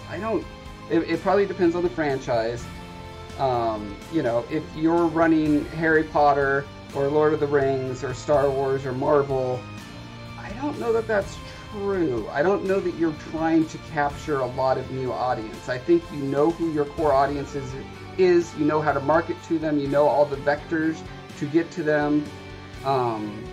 What you don't know is when it will catch on with everyone else for some reason. Yeah. The spark happens. Yeah, why did Lord of the Rings suddenly break out and make fantasy movies a thing when they'd been dead for 20 years? Why did Spider-Man become the huge hit? Well, I guess X-Men kind of ramped into it, but Spider-Man was the first breakout, like, hey, general audiences want to go see a superhero movie. That's weird. I thought we killed that with Batman in the 90s. But anyway, yeah, so it's interesting to ponder. I think our landscape is always changing. Octavia, you're making great points. Thank you for these. Octavia says, always keep in mind series-wide tension beats. In order to keep antagonizing tension, you either need to make your threat more powerful or introduce new threats.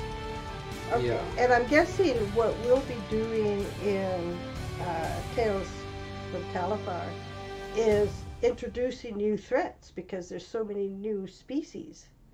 Yeah, I mean, so here's another thing that I hope differentiates this franchise from others. Well, I guess it's similar to Marvel in that there are an unlimited number of protagonists, because there are probably tens, if not hundreds of thousands of superheroes out there, and sub-superheroes and sidekicks and stuff that you can pull those characters into new franchises whenever you want in the Marvel Universe. So, yeah, there's both. If you're sticking with one protagonist, like, again, this is what Star Wars is struggling to pull themselves out of. Eventually they get middle-aged and Yeah. want to just stay home. Yes. So keeping a franchise tied to one particular character or group of characters is not a viable long-term solution. So you have to be able to introduce and churn through protagonists that people care about. You have to retire them in ways that don't make fans angry by introducing new protagonists that fans can put their passion, can transplant their passion from the old to the new as the series goes on and on. So yeah, I think Marvel has this problem. Most superhero movies, franchises will have this problem of the escalating danger thing. You can endanger the superhero's girlfriend, then you can endanger the superhero's family, then you can endanger their city, then you can endanger their country, then their planet, then the galaxy, then the universe. And now it's the universe! And now you're out of things to endanger. And it's so yes, that's a thing that I think we sidestep in Talifar by keeping it a very diverse portfolio from the beginning. It's not all about ratcheting the tension for one particular character and whatever nemesis they have. Octavia says, I agree, it certainly varies from franchise to franchise, and writing trend waves is always a difficult thing to do. Yeah, I don't want to do that. I want to set our own trends. And I think by following our kind of unique personalities, what we take joy in creating, it will either create a trend or it won't. Completely different things. We're not writing a trend because there's no trend about spitters. There's no trend about Dridians. There's no trend about there's trends, Magisbottoms. There's trends about what the general audience will cling to and make a thing. You know, who would have known superhero movies would have been a thing? You know, until suddenly they were. Yeah, Nasser says, I think we need more works involving dragons. We don't have much lately. The last thing I saw with dragons was How to Train Your Dragon. Which was excellent. Yeah. Yeah, we're working on dragons. And we are working on dragons. Our unique spin on dragons. It's just, you might not recognize it's a dragon when it pops up. Yeah. Octavia says, I can't really deeply discuss superhero movies since I don't find superhero movies to be relatable or appealing. Just my taste in stories. Right, so yeah, I am similar. I was never a fan of comic books. The comic book movies are essentially sci-fi. I mean, in the past 20 or 30 years, they've been very loosely. It's sci-fi in the same way Star Wars is sci-fi. Right, space opera, and all those have been grandfathered into science fiction. Even though if we were relabeling things, they would not be. Correct. Yeah. So yes, I agree. That's and the other thing with the genre of superhero that we were just talking about 20 minutes ago was how I don't feel the stakes because the rules are always changing and I don't know what's at stake. I don't know how hard a Superman punch is compared to a Zod punch, or a Neo punch is to a Mr. Smith punch. Okay, so actually, Octavia said something really great up here about escalating threats. Let's see.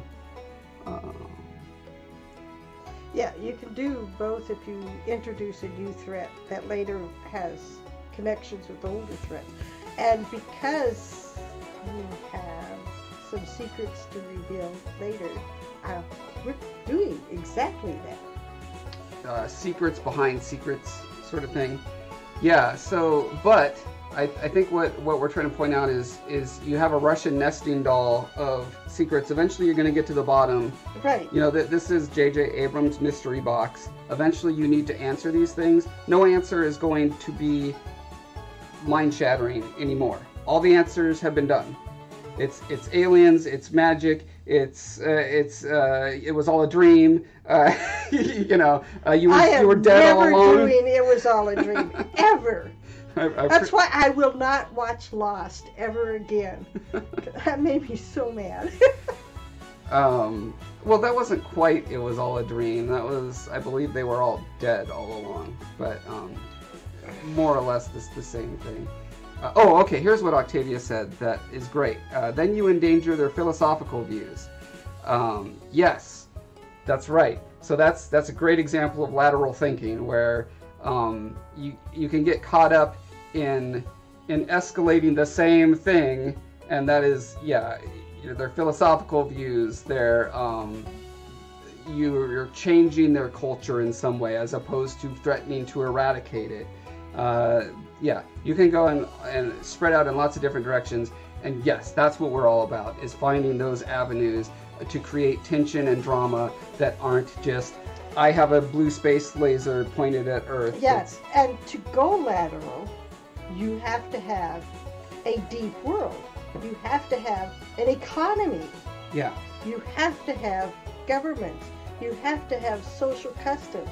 You have to have family structures. Because if you just show this one little thing, like Hollywood can only show a narrow slice of something. Mm-hmm. But in a book, you can go into those things, and then those can have impacts on stories, and the characters are impacted by what's going on economically, what's going on governmentally, what's going on environmentally, what's going on with that species that's coming over my border. Right, yeah. And along those lines, A.J. Baki says, I think the detail in your stories and world building and everything is amazing and will really pay off. Yes, exactly. That's the idea, is we're investing a lot of time and energy and thought process into this with the hope that it provides fertile soil for an unlimited number of amazing stories. Dragon Author says, I published 2 books about dragons. Well, I'd like to look at them. Yeah, there you go, So Nasir. I'm going to need titles.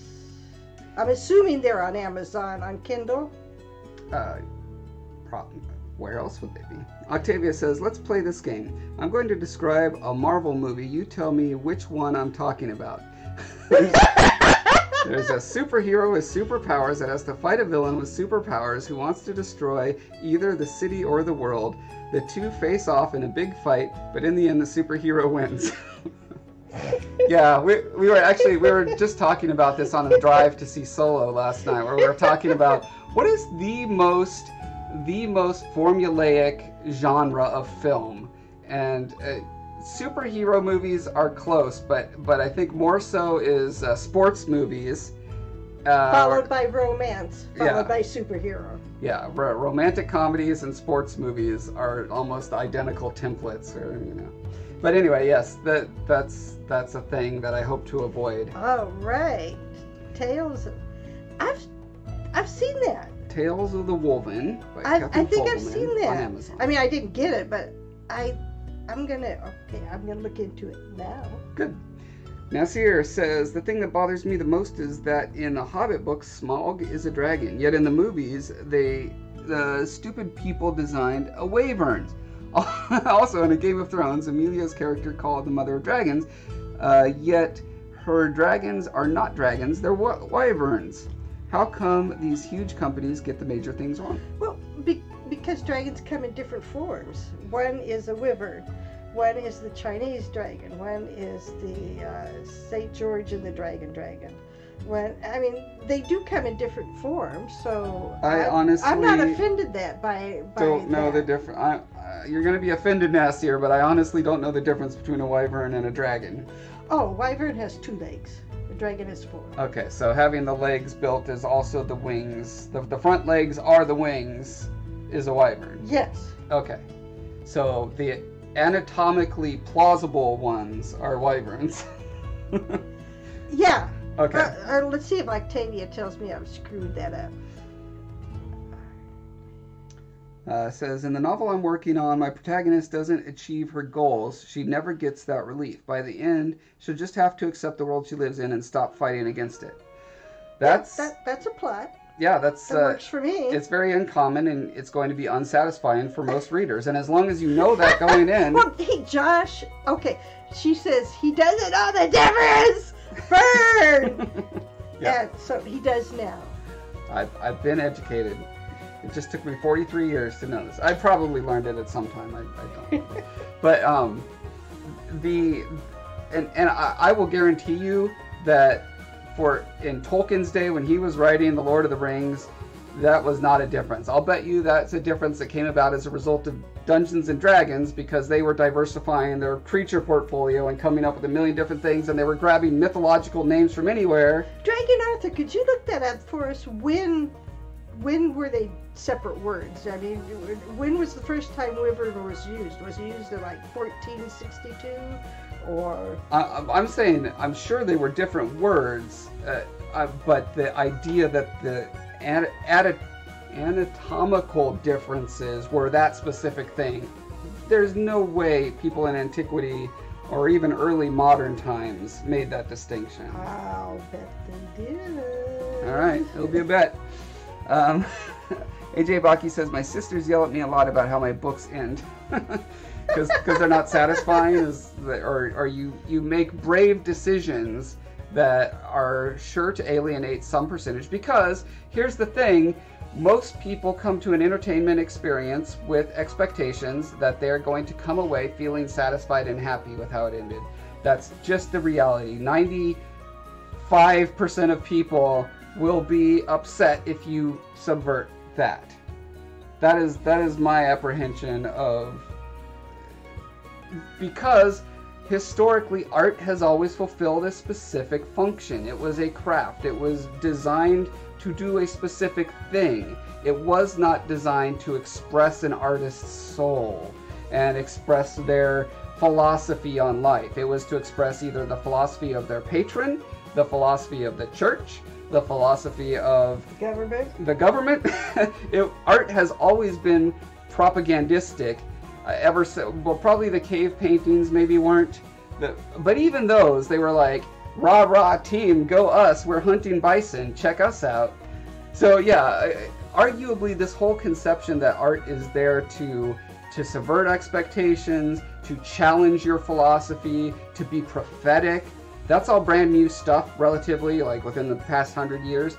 And humans as a species, generally, there's a reason art had been that way for the past however many thousands of years cultures have existed. So I think whenever you buck that trend and say, I'm being an artiste and I'm making a statement here, you're going to upset people, because that's not what they paid their money for. That's not what your patron or your government or your church paid you for.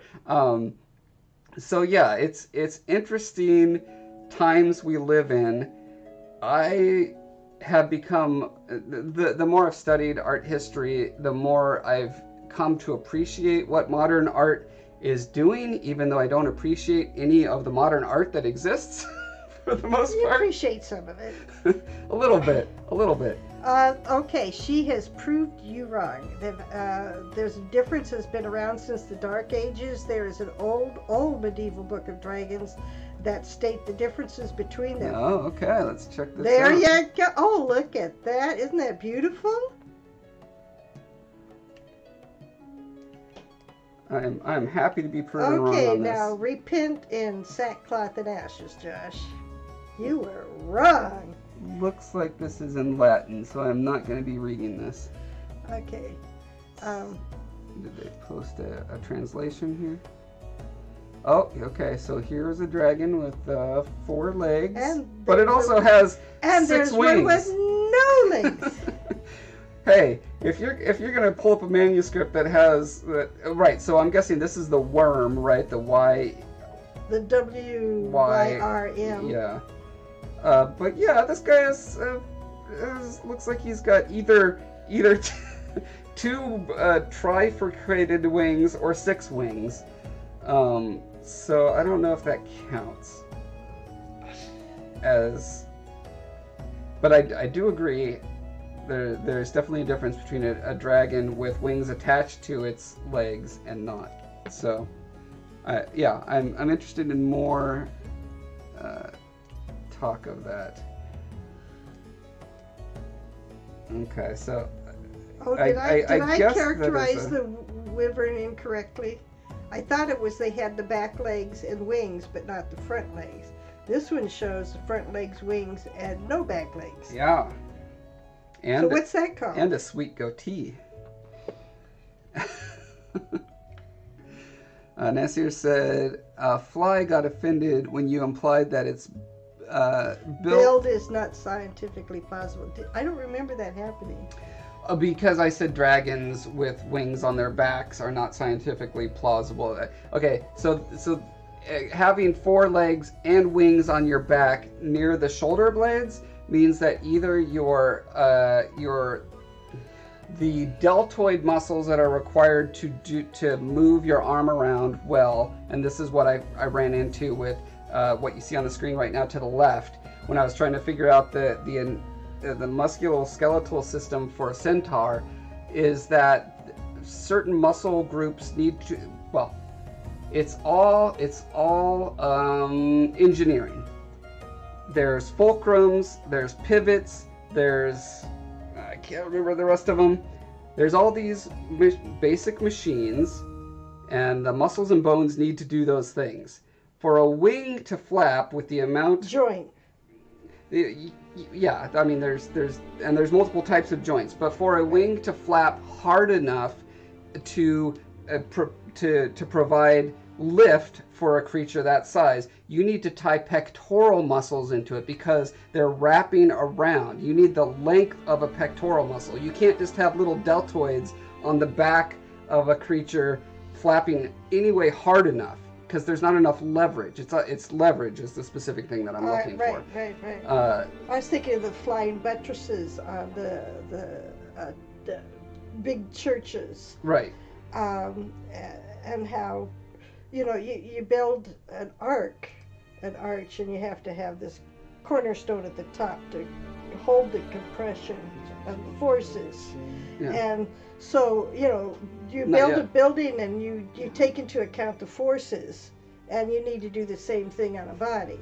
Yes, exactly. So the reason that insects are different, the reason insects can have little legs down at the bottom and wings on the top, is because their weight is so much smaller. The amount of lift required is minuscule, and so they can have these tiny... Considering the density of the air. Yeah. And their speed that they can twitch those little wings is so much faster than a you can't move an airplane wing. You can't make it shake 60 times per second. It would destroy itself. Right. So that's why flies work and dragons don't. But anyway, yeah, that's the kind of thing we love to geek out about and talk about. So. Let's see, okay, and here's another dragon, I guess. Wow, this looks a lot like, I wonder if this is the reference. Okay, hold on. I'm going to go on a little aside, just because this is delightful to me. I'm going to go to art project. Let's see. Wyverns can have back legs. The wings are always attached to the front end. Josh trying to push scientific explanations on mythological fantasy creatures. See, that's what Talifar is all about. That's how we made how we went in a different direction than normal mythology. Let's see. Nasser said basically, dragons walk as a badass wolf. Wyverns walk like the conjuring possessed girl. Okay. Dragon author laughed at that. If I were there, the anatomical conversations we could have about dragons would be very interesting. I think they would. Well, so this is exactly the kind of collaboration that we're looking for, and I encourage you to contact us because I would love to have a super in-depth conversation. His website. Yeah. So look on my loves website that kind here. of insight. On this website here, it's at let's see, you can see it there, breathoflifeart.com. There's also a link down below.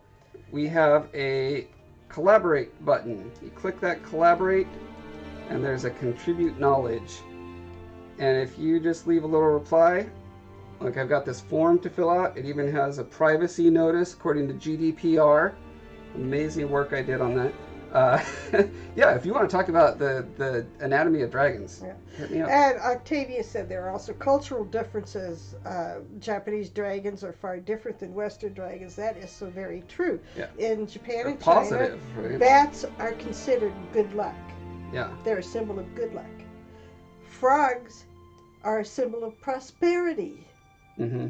And they're a symbol of evil in some Western cultures. Yeah, probably because of the plagues of Egypt, I imagine. Well, it might be. And the Japanese dragons are semi-demigods that wish good for people and often drop good luck on people. Mm-hmm. And whereas the Western dragon is a symbol of evil and destruction and malice. Yeah. It's really interesting how different forms,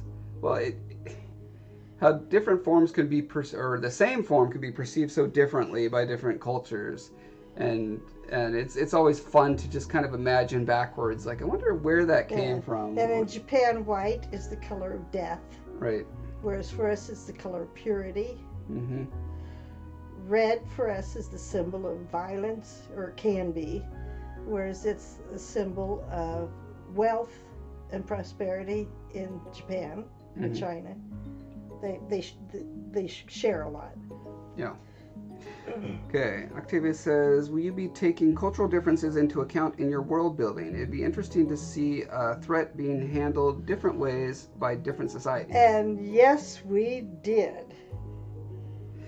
Yeah, that's what we're about. Like, that's sort of nitty gritty. There's a species that refuses to think about the future because that's blasphemy. Because the future doesn't exist. And so when these dangerous Dridians come in that kill and eat them, they don't fight them unless they're being attacked directly. Yep. And so you need to bring in a human who can see the future, who will attack. Conceptually, conceptualize the future. These are the creatures that they're kind of a hive collective species where they've got different physiology for the workers and the they were called warriors. labyrinthines for several years by me, and then we could change their name to Ramesha. But different creatures will be called different things by different societies. And that's why we need a contest for the toothies, because we don't have a name for them yet. Yeah. Although I'm sure some species would call them toothies. So Nasir had to move back to YouTube because Twitch was slow and lagging. Oh, wow. Hey, can you do me a favor, guys? Anyone on Twitch, tell me if it's lagging for you. I think Aletha said it was, but I don't see any warnings on my end that say it should be. But just give me a heads up if that's happening. And then Octavia says, to be fair, if you say the future doesn't exist, then you can't really account for the past either. Their logic is flawed. And no one's conception of time is accurate. And then we have another species that won't write things down because writing is death to thoughts. It kills a thought by making it still. And then we have... Nasser says he wants obvious difference between male and female, which is sexual dimorphism. And yes, we have that in some species as well. So but but it's so we have it in these guys in the spitters. No, they're pretty much the same. They're just different. Some are striped, some are spotted. No, what I'm saying is they see each other as sexually dimorphic because they see because of the different colors. Yes. Right. They see UV and UV, and humans do not. So humans can't tell the difference. But, right. Got it. I see what you're saying. But they do. Dottie is reporting no lag. Excellent. Good. Glad to hear that. Well, I think we're getting close. We've gone 2 hours. I really want to just make one decision on this massive chart. So let's just pick one and talk about. Should we do it for the biggest city / empire in the world, Megaloth, or should we do it for where Beaumont comes from his island nation? Oh, I don't care. Okay, let's just do. I think I named this document Megaloth. Okay. So let's start with Go Megaloth. to Megaloth City, where theft is treason. Yes. Okay. So economy. What goods are produced and where are they produced? Well, that's actually kind of in the story pretty significantly. Yeah. It's a state secret how to make machinery that weaves cloth. Right. So they import the cloth. They import the cotton and the linen and the wool, and they weave it into a variety of fabrics and export them. So, but there's something special about their weaving. I mean, humans can weave with their hands. Right. Yeah. So well, what is this fine, kind of weaving? It's fine threads. They can make them much finer. Basically on an industrial scale as opposed to... Yes. Yeah. Yes. Okay, weaving fine threads on an industrial scale. And then they also have... They control the trade between countries because they control the pass.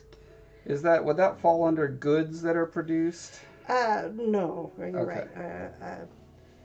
They also have iron working at a better scale than the people who iron work with by hand. They actually create steel as well, right?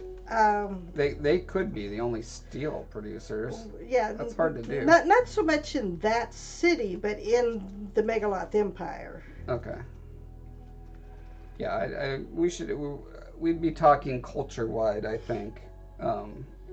Okay. And then they also own the blue stone, so they're the main producers of blue pigment, right? Right, a particular blue pigment, yes.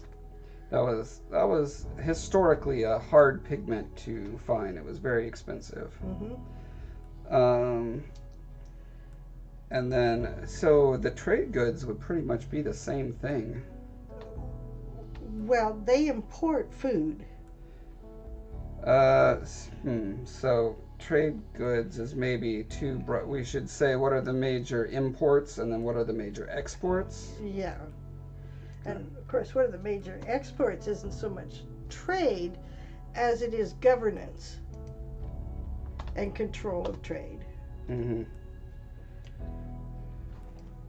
Yeah, governance. That's interesting to think of in that framework as an export. It's well, they govern the empire from Megaloth City. Yeah. But you think so when I think traditionally about an export, I think about a good. I'm not thinking about a thing that you can hold. Yeah, a service. I mean, goods and services are what drive an economy. Is governance a service? Yes, technically it must be, but there's so many bad governance. When you think about Rome just taking over half the world, or and building roads, right, and building aqueducts banks, and all these things. And building. So they're building all this infrastructure, financial infrastructure, trade infrastructure. Mm-hmm. Yeah, I guess they're imposing their laws on the world. And they control the money. There's the crown. And then 10 flags make a crown, and then 10 falcons make a flag, and 10 flowers make a falcon. Oh, okay. We need to write this down. Let's see. Octavia says, in general, I much prefer Twitch. I actually originally discovered Twitch because I was watching a YouTube stream and moved to Twitch, ending my lag issues. Huh. Okay. That's good to know. Nasser asked, I remember the Scola joke that I told you. Did you spoil it? No, I actually read it because I watched the live stream later when it wasn't live anymore. And I saw your joke, and I thought that was just so apropos. It really was. I don't remember it. It was awful. I hated it. But it was apropos. It was perfect. Okay. Let's see. So Megaloth is importing food. Obviously, that's the big one. They have this massive city. How many people do you think live in that city? Oh, about 1 million. 1 million. Okay. Well, somewhat less, but in that vicinity. And I'm including the Magismondums and the Spitters. Okay. Yeah. Let's see. Oh, so the other big thing is they have these giants living with them. The giants have a unique culture, driven in large part by their biology. Because I was thinking, besides the structural and weight issues, I'm also thinking of the. They were highly ritualistic.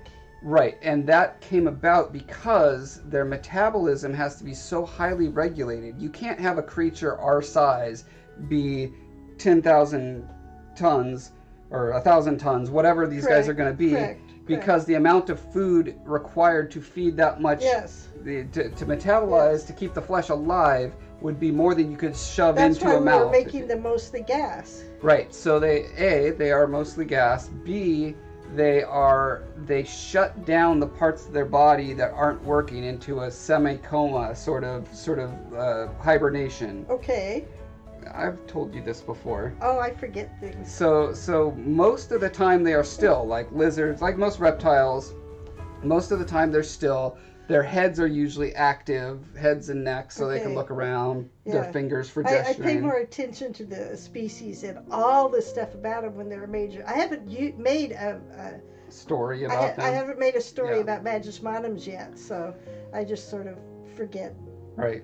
And that's why we need that Bible about us. Yeah, so essentially the parts of their body that aren't active shut down, turn grayish white. Okay. And so the colored parts of their bodies, are active. So to do anything, the cost benefit analysis is happening. Right.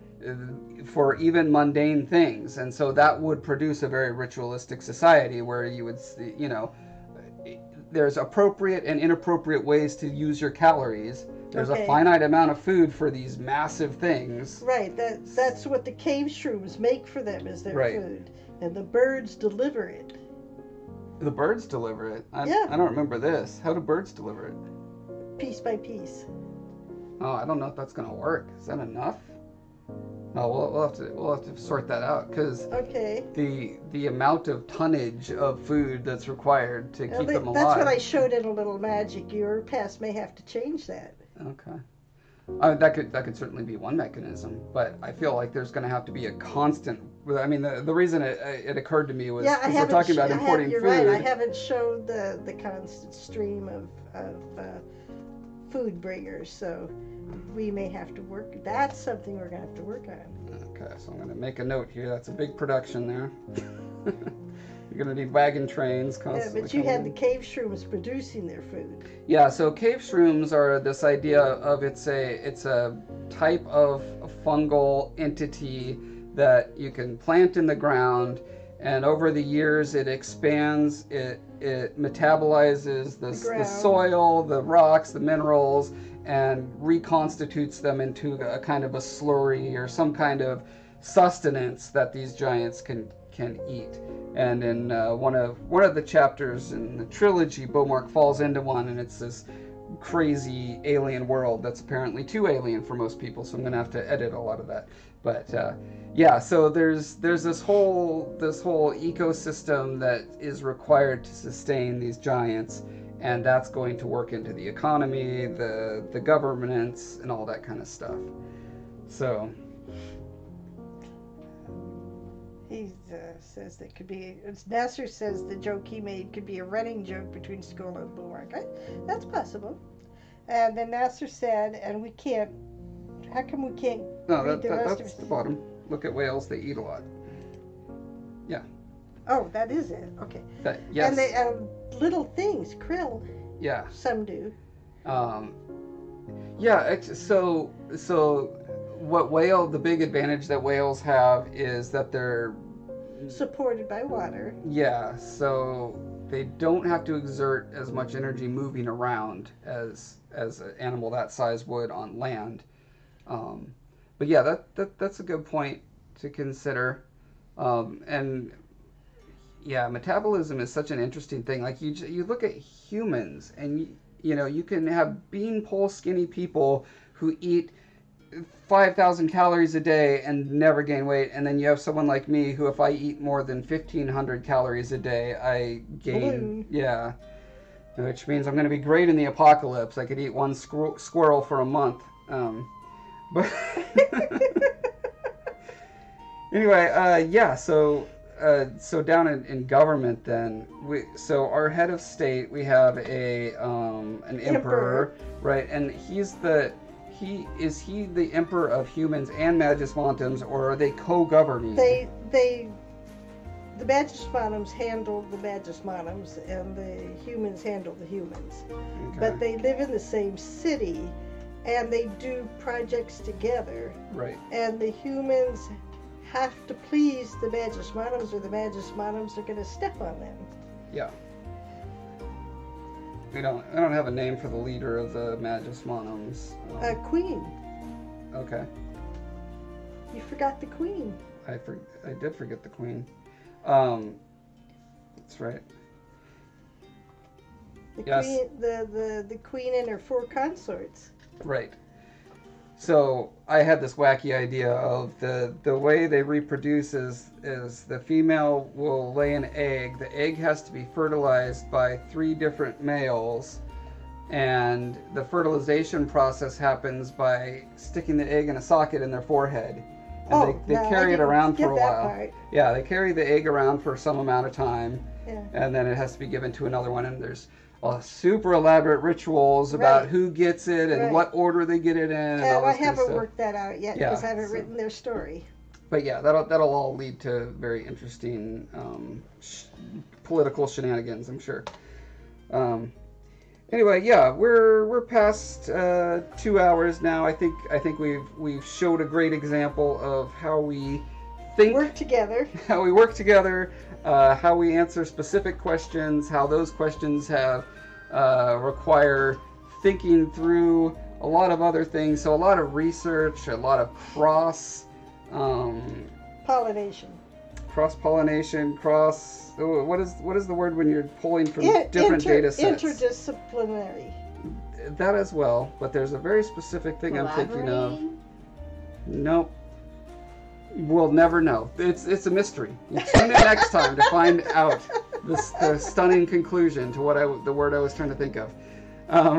And Nasir says, Rose, come back more often. I agree, Rose should definitely come back more often. She's been very busy trying to build a house for my autistic sister and her caregivers. So, Jennifer Ryan. Oh, wow, literal eggheads. I had not thought of that, but that's interesting. I love it. They are very intelligent, so... yeah, so we'll call it a day for now. This has been a very unusual stream, but I hope to do more along these lines from time to time in the future, especially as the book is closer to coming out.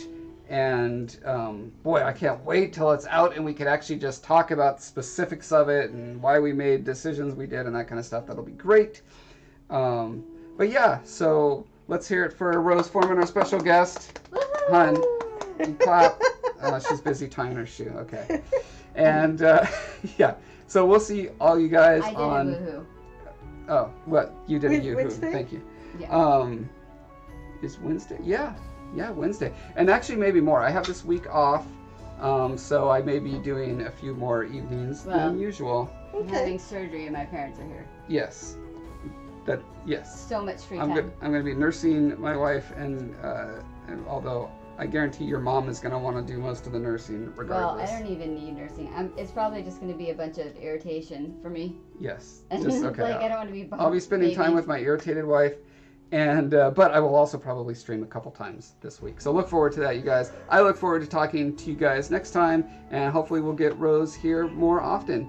So thanks. See you guys later. Bye. Bye-bye.